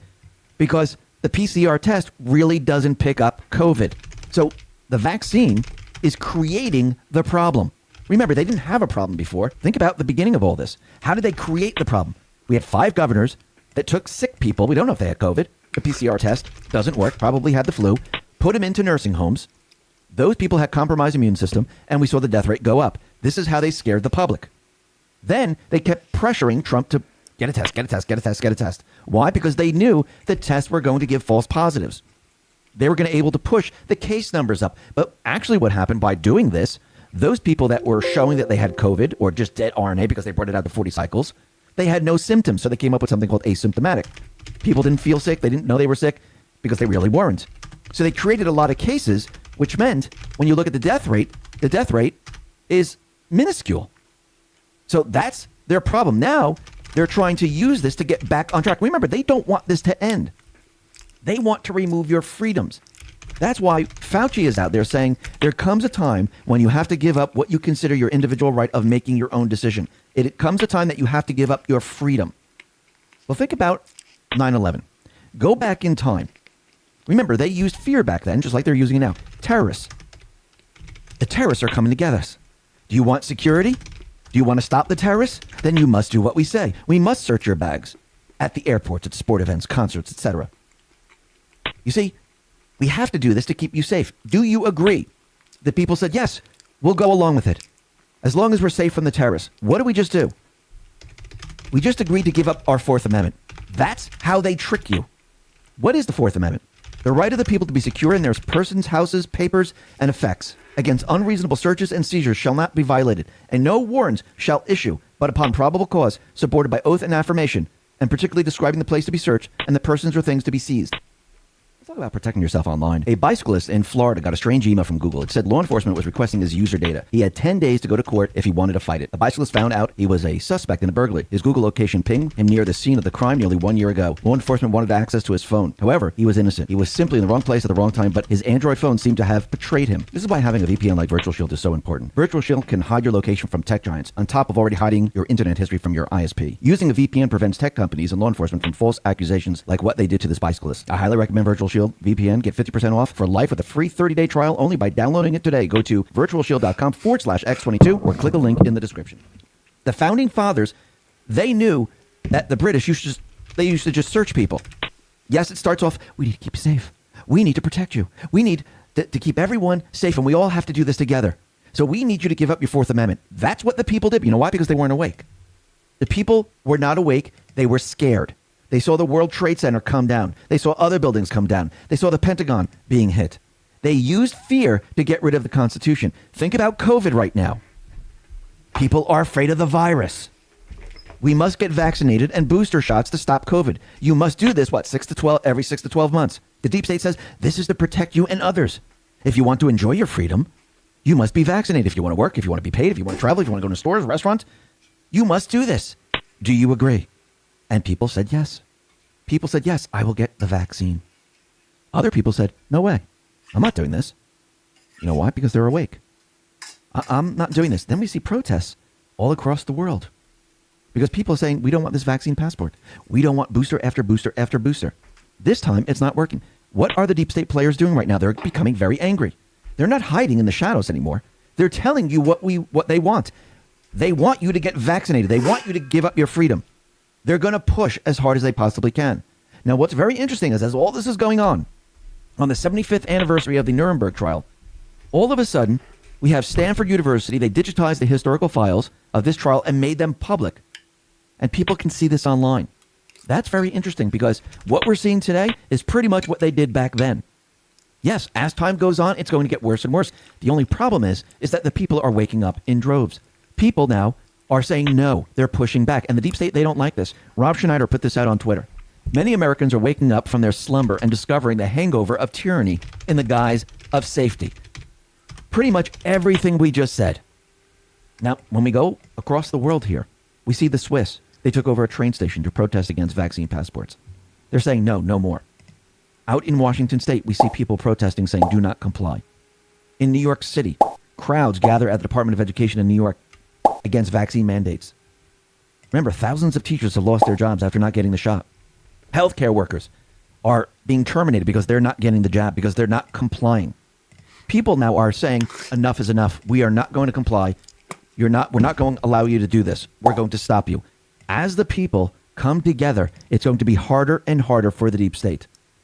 It's going to be very, very difficult. Now, Emerald Robinson, she responded to a tweet where this Australian politician made some serious allegations against the government and accused high-level politicians of working with Big Pharma to push the vaccine. And this is what she said. An Australian billionaire just told you about an international criminal conspiracy involving Big Pharma and the bribery of politicians to push vaccinations. Well, you know that high-level politician? She resigned. Interesting, isn't it? Because this is exactly what they're doing. But the people around the world, the doctors, the scientists around the world, they're fighting back. Catacomb the Great on Telegram put this out. Update.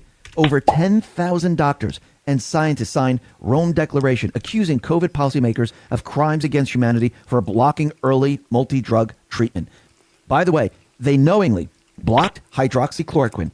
They knowingly blocked ivermectin. They knowingly blocked all of this so they could push their drugs, push their tyranny, push their agenda. If they knowingly have done this, and they knew that these medicines cured people and the pandemic could have been over within a week or two, if they have done all this, this is a crime against humanity. And like Dr. Zelenko said, this isn't going to be class action lawsuits. This is going to be tribunals like in Nuremberg. Isn't it interesting how all of this is coming together? Very interesting. Now, we know there are many different states that are doing the forensic audit. And we know out in Arizona, people were caught deleting information. They were caught cheating. And now the Attorney General Brnovich is moving on this. Moving a little slow for my taste, but he's moving. on all of this. We know that they're preparing a forensic audit in Texas. We've read this yesterday when Trump put out a statement. Everything's moving along here. Now, out in Georgia, we see Georgia Secretary of State Raffensperger open an investigation into the handling of Dropbox ballots in DeKalb County, Georgia. He did this last week.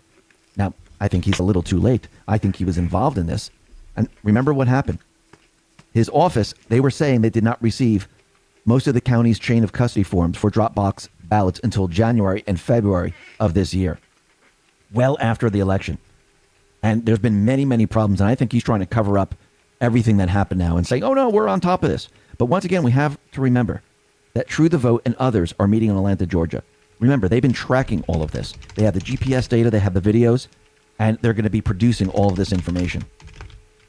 Now, what's very interesting is Wendy Rogers, she started to push the idea that we need to audit all 50 states. Now, she started out with 44 legislators from multiple states. She is up to 92 right now. I do believe we're going to see an audit in all 50 states when all's said and done. And this will show the pattern of cheating as we move forward. I do believe this is needed. Because if it's just one state or just one county, the deep state players, the fake news, the big tech companies, the corrupt politicians, even the invisible enemy could just say, hey, it's a one-off thing. You know, it was a glitch in the system or people there. It's just isolated to that one area. But if you see it in Georgia, if you see it in Wisconsin, if you see it in Pennsylvania, if you see it in California, and you see the same pattern after the forensic audit, you see how they cheated, how they delete information, how they manipulated the information, and you see the crimes, and there's a pattern. Well, that tells you everything you need to know. And once again, we know we have the forensic audit. We know that Durham, he is now releasing information, releasing indictments. And remember, these people that committed all these crimes with spying on Trump, cheating in the 2016 election, or tried to cheat in the 2016 election and push their agenda, they all knowingly did this. It's not like, ooh, it was an accident that we spied on him. They hid information from the judges. They manipulated documentation. They knowingly did this. If they knowingly did this, they're guilty. And then they tried to cover it up. Now, this is coming from the Dirty Truth on Twitter. It says, Kash Patel tells Maria Bartiromo, bank statements and transactions don't lie. And that's what John Durham is basing the conspiracy off of. Is it really a conspiracy? I don't think so. And today, while all this information is building and building and building, and Durham is going to be releasing this information, what do we see happen? We see Facebook, Instagram, WhatsApp. They experience global outages. We also see other companies like T-Mobile, Verizon, and others also reporting problems. But I think right now it's isolated to Facebook, Instagram, WhatsApp, because I do believe the deep state players are going to be doing this in stages. They have to make it look natural. They just can't shut everything down saying, hey, there's a blackout. I can't believe this. So basically what we've come to learn from this blackout, we had the whistleblower who appeared on 60 Minutes, who wasn't really a whistleblower. This is the person they're going to be using to show that there's rogue employees that are deleting the DNS records. And DNS just doesn't delete itself. Someone had to delete it. So DNS records, they tell the system around the world how to find different domains like Facebook.com or Instagram.com or X22report.com. If you delete those entries, they have no way of finding those domains. Now, the other thing that we've learned is that Facebook employees, they can't enter the building because their security passes will not allow them to access the doors. That is very interesting. But the question is, shouldn't there be people already in the offices handling all this? Unless Facebook is using COVID and there's really nobody in there. How convenient, isn't it? Now, what's very interesting is that Facebook.com, well, when you look it up, it says it's for sale. Now, Jack Dorsey, he tweeted this out. He said, how much? Now, of course, he's joking around here. But when you start to look at all this and you look at what's going on, we can see that this most likely was an inside job. Remember, we had a post, and we'll be talking about that in a second, that they might use a rogue employee. And it looks like the lead-in is the whistleblower. So the outage is worldwide, and it's not easily recoverable because the DNSA and AAA records have been deleted. So it's not something that you just go back in and say, okay, let me just fix this up and we're done. It's not like a DDoS attack. It's very, very different. The Academy put this out on Twitter, and it says the following. So someone deleted large sections of the routing. That doesn't mean Facebook is just down. From the looks of it, that means Facebook is gone. So they didn't have to do anything to the servers in Facebook. All the data is still there. They didn't have to delete everything on the servers. All they had to do was delete the DNS records. So this way you just couldn't find Facebook. So any information that's coming out now is gone. You can't see it. It still exists, but you just can't get to it. You have problems getting to it, and you just can't see it. People cannot communicate. Very convenient. So let me just go back to post 2298. This is September 29, 2018. We just passed a 3-year delta. And it says the following. I'll read the whole thing. Twitter has been given the green light to blanket censor all content deemed to threaten their survival election. Google, Facebook will follow. Expect comms blackout attempt, POTUS Twitter. Rogue employee excuse. Welcome to the police state. They know if they lose, it's over. The time to fight is now. Good versus evil. Humanity is at stake. Drop the memes. Silent majority no more. Be loud. You have a voice. Are you registered? Vote them all out. Prepare. Red October. We stand together. Now, it's very interesting that we have Facebook, and it seems that someone deleted the DNS records, and it's a rogue employee. If we go to post 26, 2017, this is December 12, 2018, and Anon on the board at the time asked a question. Is internet infrastructure being safeguarded to prevent shutdown? The answer is NSA ability to overreach hosts possible. Now, that's interesting, which means they have the ability to overreach the hosts and keep the internet running.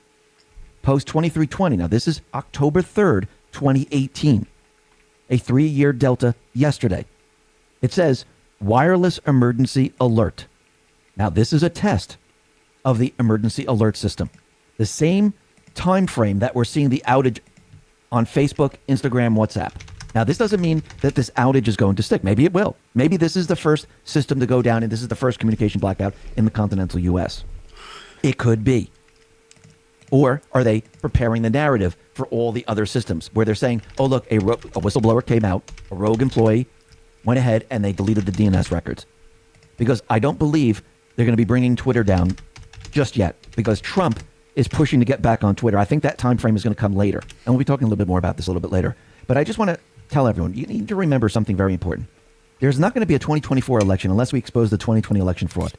You know, the entire system, the deep state system of cheating and everything else. Everything that we're experiencing in between is to wake the people up, have the people fight back.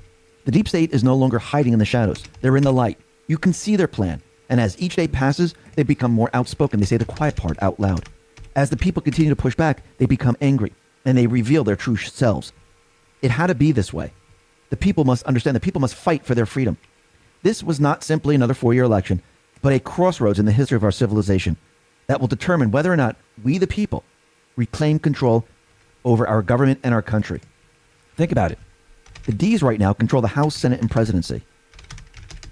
As the people become angry, as the people continue to push back, who do they see doing this? The D's. This most likely will be the end of the D party. So let me go to post 2352. This is October 5th, 2018. It'll be tomorrow, a 3-year delta. And it says, law and order, majority, U.S. Constitution safeguarded. It was our last chance to save it. Non-force. Then gives us a YouTube link. This is when Trump tells us that what he was going to do when he was running for election in 2016. Talks about the deep state, the Clinton machine, how we're going to get rid of them. And it says, think HRC win, special counsel appointments, special counsel corrupt tilt. Example, Loretta Lynch. Now comes the real pain. Now comes the real truth. Boom, boom, boom, boom. They want you divided by race, religion, culture, class, political affiliation. Divided, you are weak. Together, you are strong. This movement challenges their forced narrative. This movement challenges people to not simply trust what is being reported. Research for yourself, think for yourself, trust yourself. This movement is not about one person or a group of people. It's we, the people. Save the republic. Hatred and dissension in the nation will heal. Where we go one, we go all. Then we go to post 2362. This is October 7th, 2018, coming up on the 3-year delta. This is Ronald Reagan. Freedom is never more than one generation away from extinction. We didn't pass it to our children in the bloodstream. It must be fought for, protected, and handed on for them to do the same.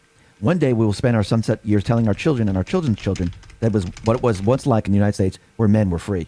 You and I have the courage to say to our enemies, there is a price we will not pay. There is a point beyond which they must not advance. We'll preserve for our children this, the last best hope of man on earth, or we'll sentence them to take the last step into 1,000 years of darkness. Under it says Boom Week, in all caps, bold, with brackets around it. I do believe the deep state right now, they know the patriots are going to be producing a lot of evidence. They're preparing for a communication blackout. They're preparing the narrative for what is coming. And Dan Scavino, he has given us another message. It's a video, and it's a golfer hitting a golf ball into a hole, and it looks like the shot is completely impossible. Now, there's another golf ball right next to the hole. But this other golfer from a very far distance hit this ball. It curved around. And in the video, it shows the White House and the ball passes the other ball and boom, it's a hole in one. Then the video pans out and it shows Donald Trump as the golfer. You think Dan Scavino's sending us a message? Saying even though it seems that Biden is close to the hole, the deep state is close to the hole, Trump is going to pass them. Trump is going to get a hole in one. Trump is going to finish the fight. How is he going to finish the fight? With we the people. Now, this video was 31 seconds long. So if we go back to post 31, this is November 1st, 2017.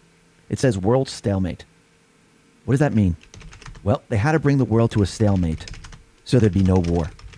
Think about what Trump did when he was in his presidency. He got rid of the endless wars. He made peace with North Korea. He made sure there was going to be no world war. Then it says we have all the goods on everyone else. And it says that's the part of the reason why some things that tie back to foreign heads of state will remain classified. Not all. We are in one of the most critical times of our country. Trump and others are working to balance the we're doing well for America for the common person to endorse, while at the same time purify our government and remove the bad actors who are entrenched. There is so much string pulling, blackmail, that we need to cut these off to truly gain the power granted to us by the patriots and hardworking people of this great country.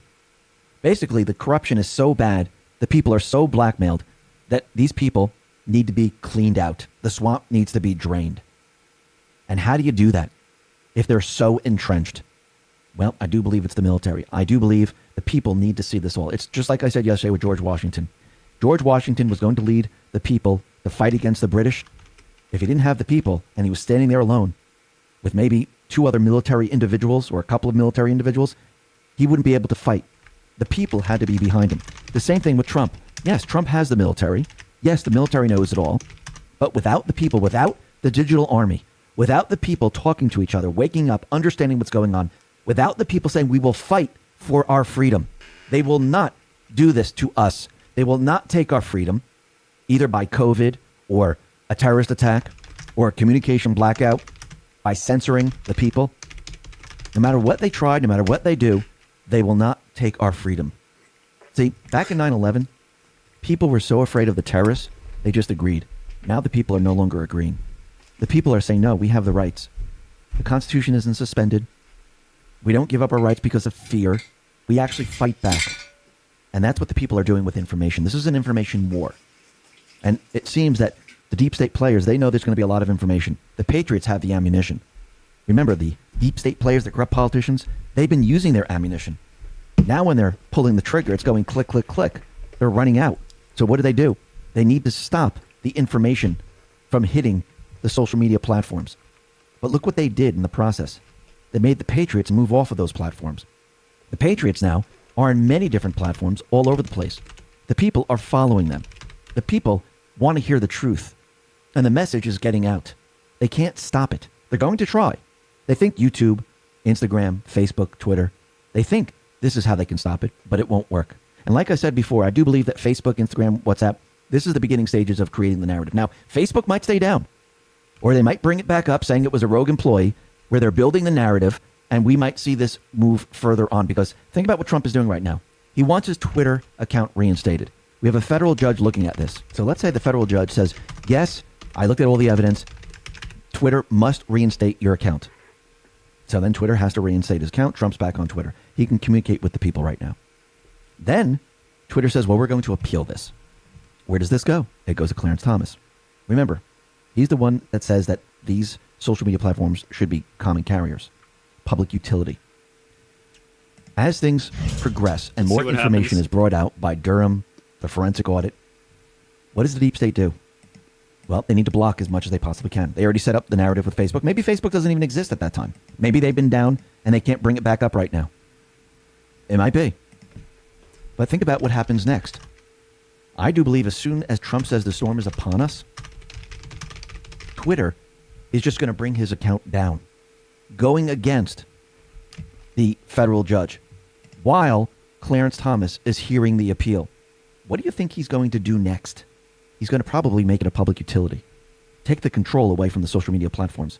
So what does the deep state do at that point? They can either cyber attack or maybe just delete the DNS record so you can't find the platforms. Yeah, the data's there. The information's there. You just can't find them. It's a communication blackout. But remember, we know that the Patriots understand this. We know it's Red 2, communication blackout, continental U.S. We know we're heading towards that time period. We already see it. And we know that there's going to be alerts being sent out. We know they have a way to bypass all of this. The Patriots already understand what they're going to try to do. They've already prepared for this. They know the playbook. Now, once again, if this does happen, and it affects Rumble, it might affect BitChute, always come back to the x22report.com, because I do believe what they're going to do is they're going to try to go to the places where the people are. If there's a lot of people on Telegram, if there's a lot of people on Rumble, a lot of people on BitChute, CloudHub, they're going to go to those places where everyone is at. So I'm telling you to come to x22report.com or sign up for the email alert system just in case something happens to the domain. I can email you, let you know where to go. And if you'd like to join up to the private server, that is private. Yes, it does cost money. You still can see everything for free. But if something does happen, at least we have a private server, which is not known to the public, where we can still communicate with each other. So we have all these different options. Always remember to come back to the x22report.com site, because we can see that things are starting to heat up. Seems like we're running red in Red October, and things are starting to progress right now. And I do believe we're going to see more pain. We're going to see the truth. And this is when the deep state is going to react, which means the Patriots are in control. Listen, everyone, thanks a lot for listening. Be well, be safe, and especially be prepared. Thanks a lot.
Welcome back to The Silent War with your host, Dustin Neal. Hassle-free coffee buying, or some of the pedophilia that's being pushed on children, including school books, curriculum, education materials, some of the stuff that's in the libraries, describing children giving each other oral sex, having sex with adult men, gay sex, violent sex, anal sex, just all sorts of different things, not to mention the sort of subtle yet terrible and toxic propaganda leading to things like hormone blockers and chemical castration, and even some of the surgical sex change operations that are put on children and fast-tracked for some children, depending on the state. It's illegal in some states, thank God, but in many states they're fast-tracking these things, not even telling parents, so that obviously parents have a reason. Parents have a mandate here to be upset, to be angry, righteously angry. I mean, at some point anger is a justified sentiment. It's not always a bad thing. However, the school boards, rather than listen to the will of the parents, rather than back off the child porn, the pedophilia, the child grooming, some of the other nonsense and craziness that's going on. I mean, we're way past, are they getting a good education? I mean, that has been long since answered.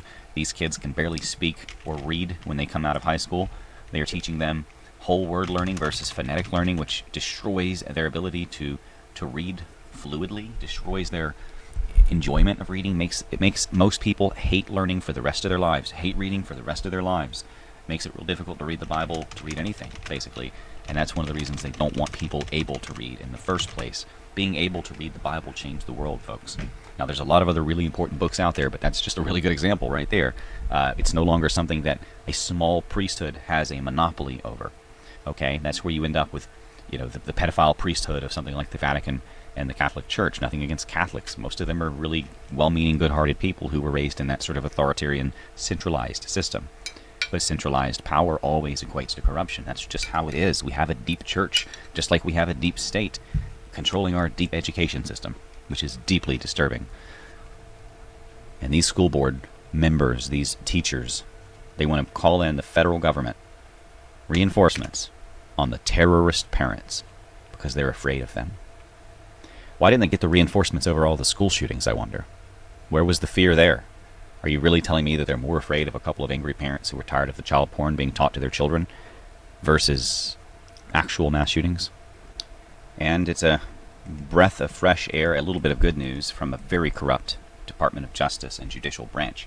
We have one judge, a Trump appointee, I guess, who decided to admonish the prosecutors in the January the 6th detainee situations.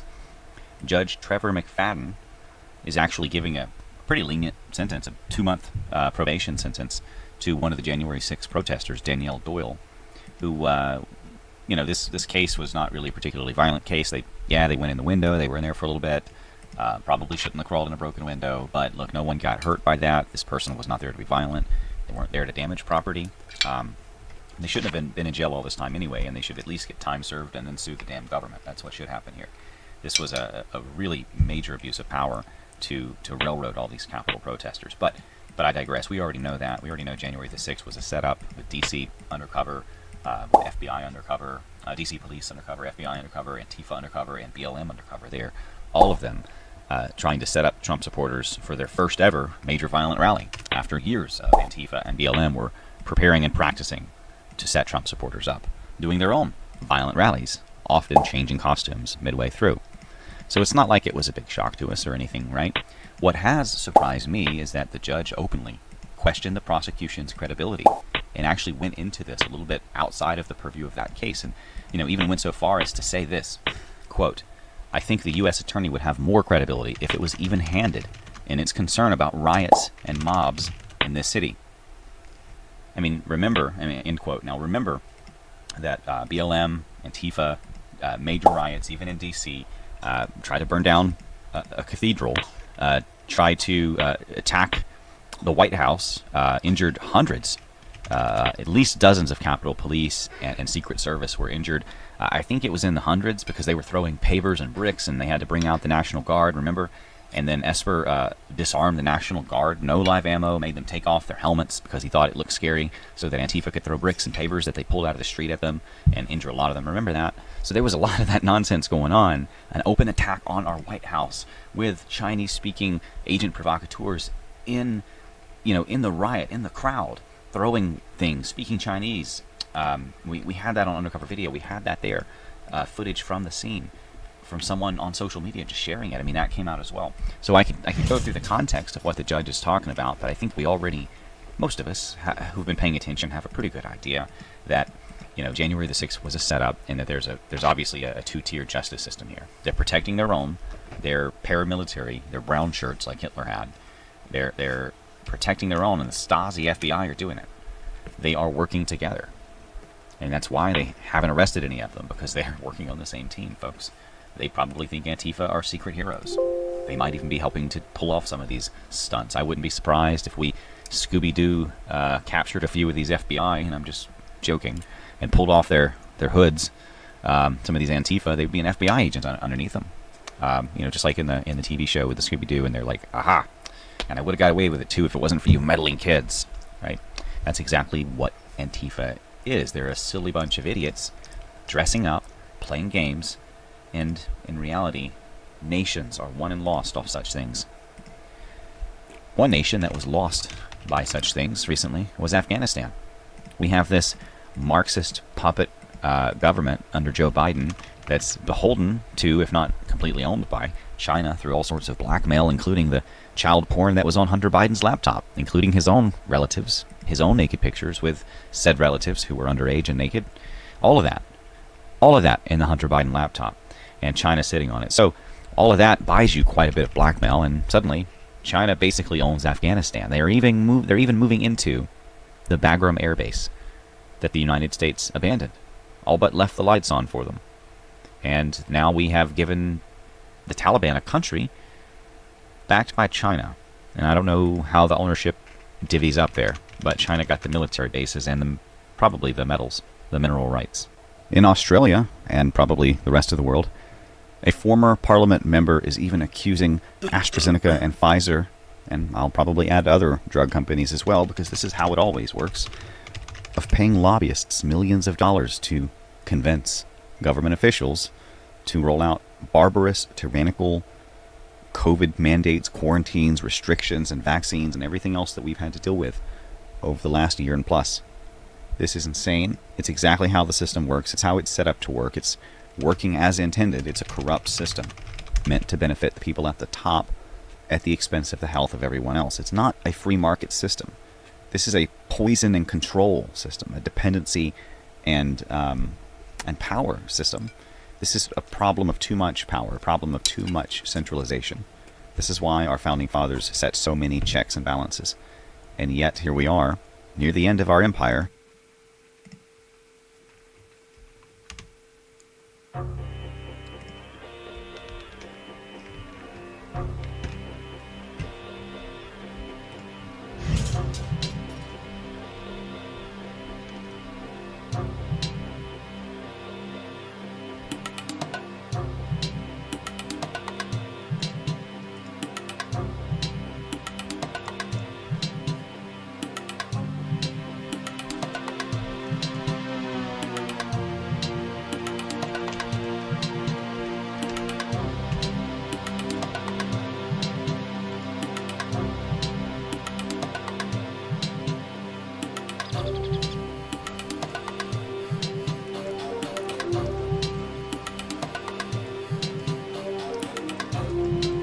Anna is north of me in the black. IBM is in the south as, I don't know what nation he is, Denmark? It's Denmark.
Yeah, I can see that.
things today.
Piker.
Yeah, this is spent. Yeah.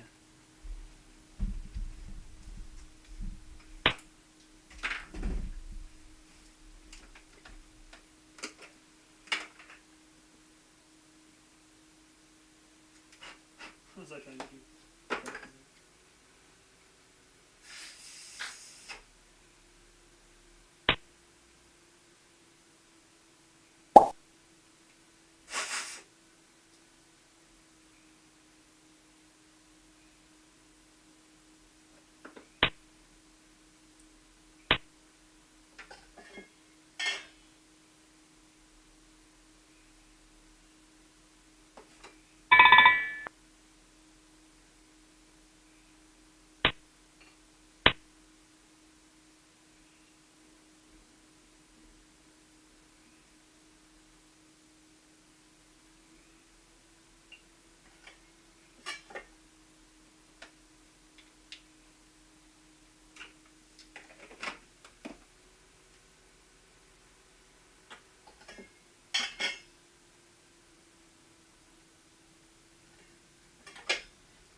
Anna, are you having fun?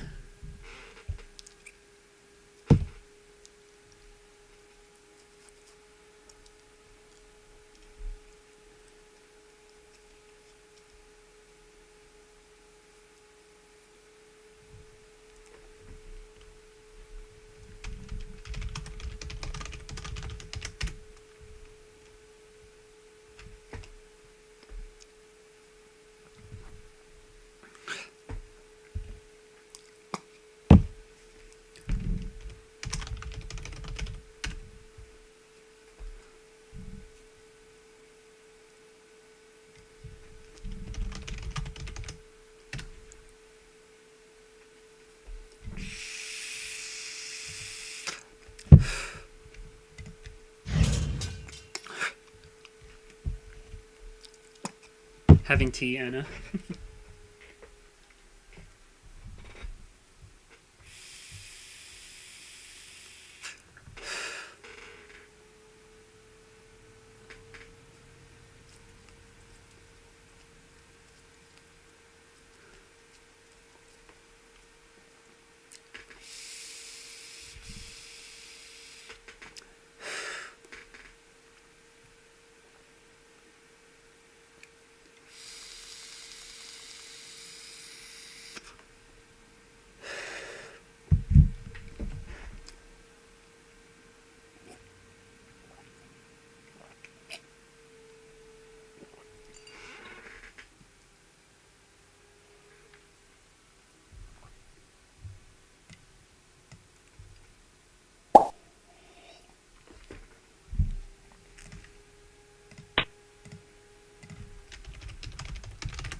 What, no?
And I had to say no.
So what else can Prussia do?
in terms of historical perspective.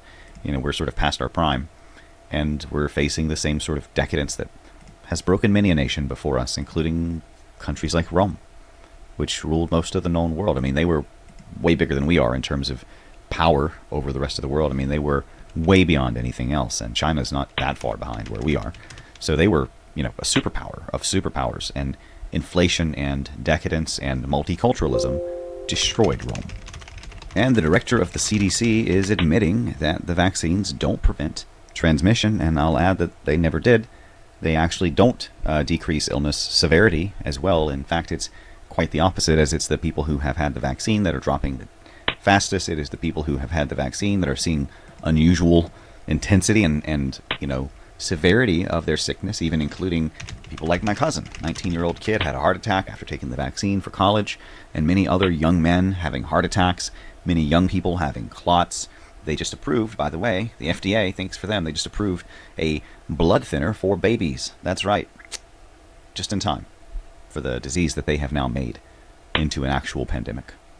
Our vaccines are working exceptionally well. They continue to work well for Delta with regard to severe illness and death. They prevent it. But what they can't do anymore is prevent transmission. So if you're going home to somebody who has not been vaccinated, to somebody who can't get vaccinated, somebody who might be immunosuppressed or a little bit frail, somebody who has comorbidities that put them at high risk, I would suggest you wear a mask in public indoor settings. Thanks to a new whistleblower that has came forth to Attorney Renz, the public is now seeing for the first time ever hard data from the CMS Medicare tracking system showing how many people are dying immediately after taking the vaccine within the first 14 days, perhaps.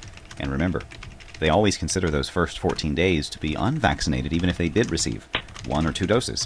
So why are they counting all of those deaths as unvaccinated when they were, in fact, vaccinated?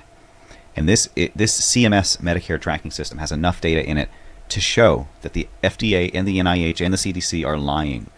If you haven't watched that really bombshell video that we uploaded, the attorney Renz is breaking it all down in detail. I highly recommend that, and I hope that you'll share it as well. In Israel, 2 million Israelis who haven't had their third shot, their booster, are about to be considered unvaccinated again and lose their special privileges, their quarantine exemption, their ability to travel freely.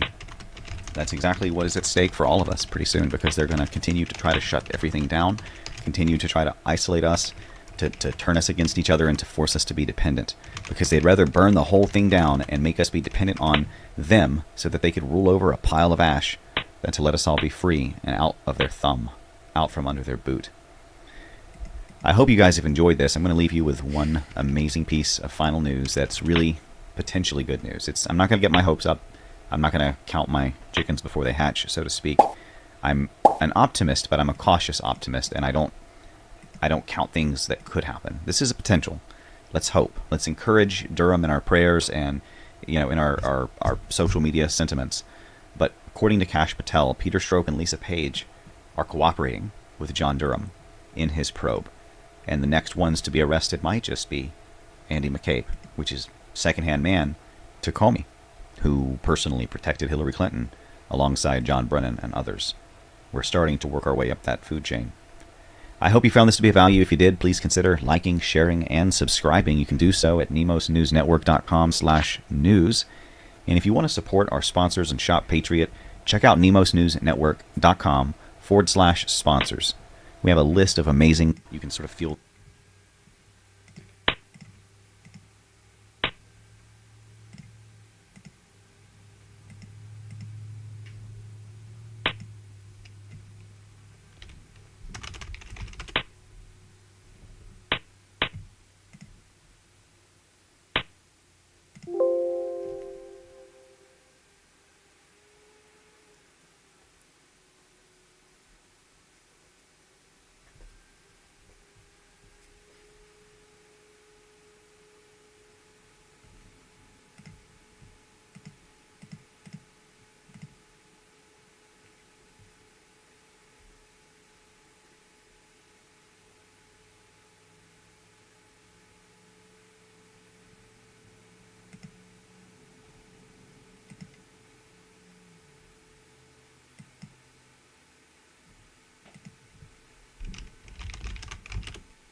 There, finally got a game for Anna.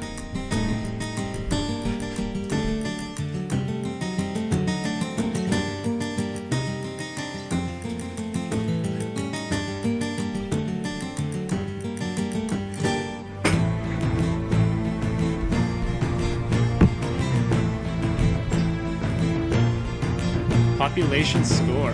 Society score.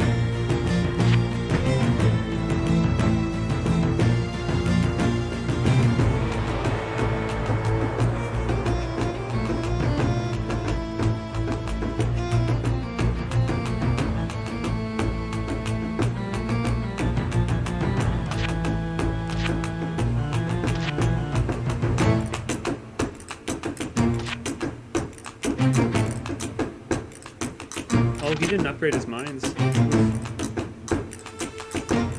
No wonder he wasn't exponentially.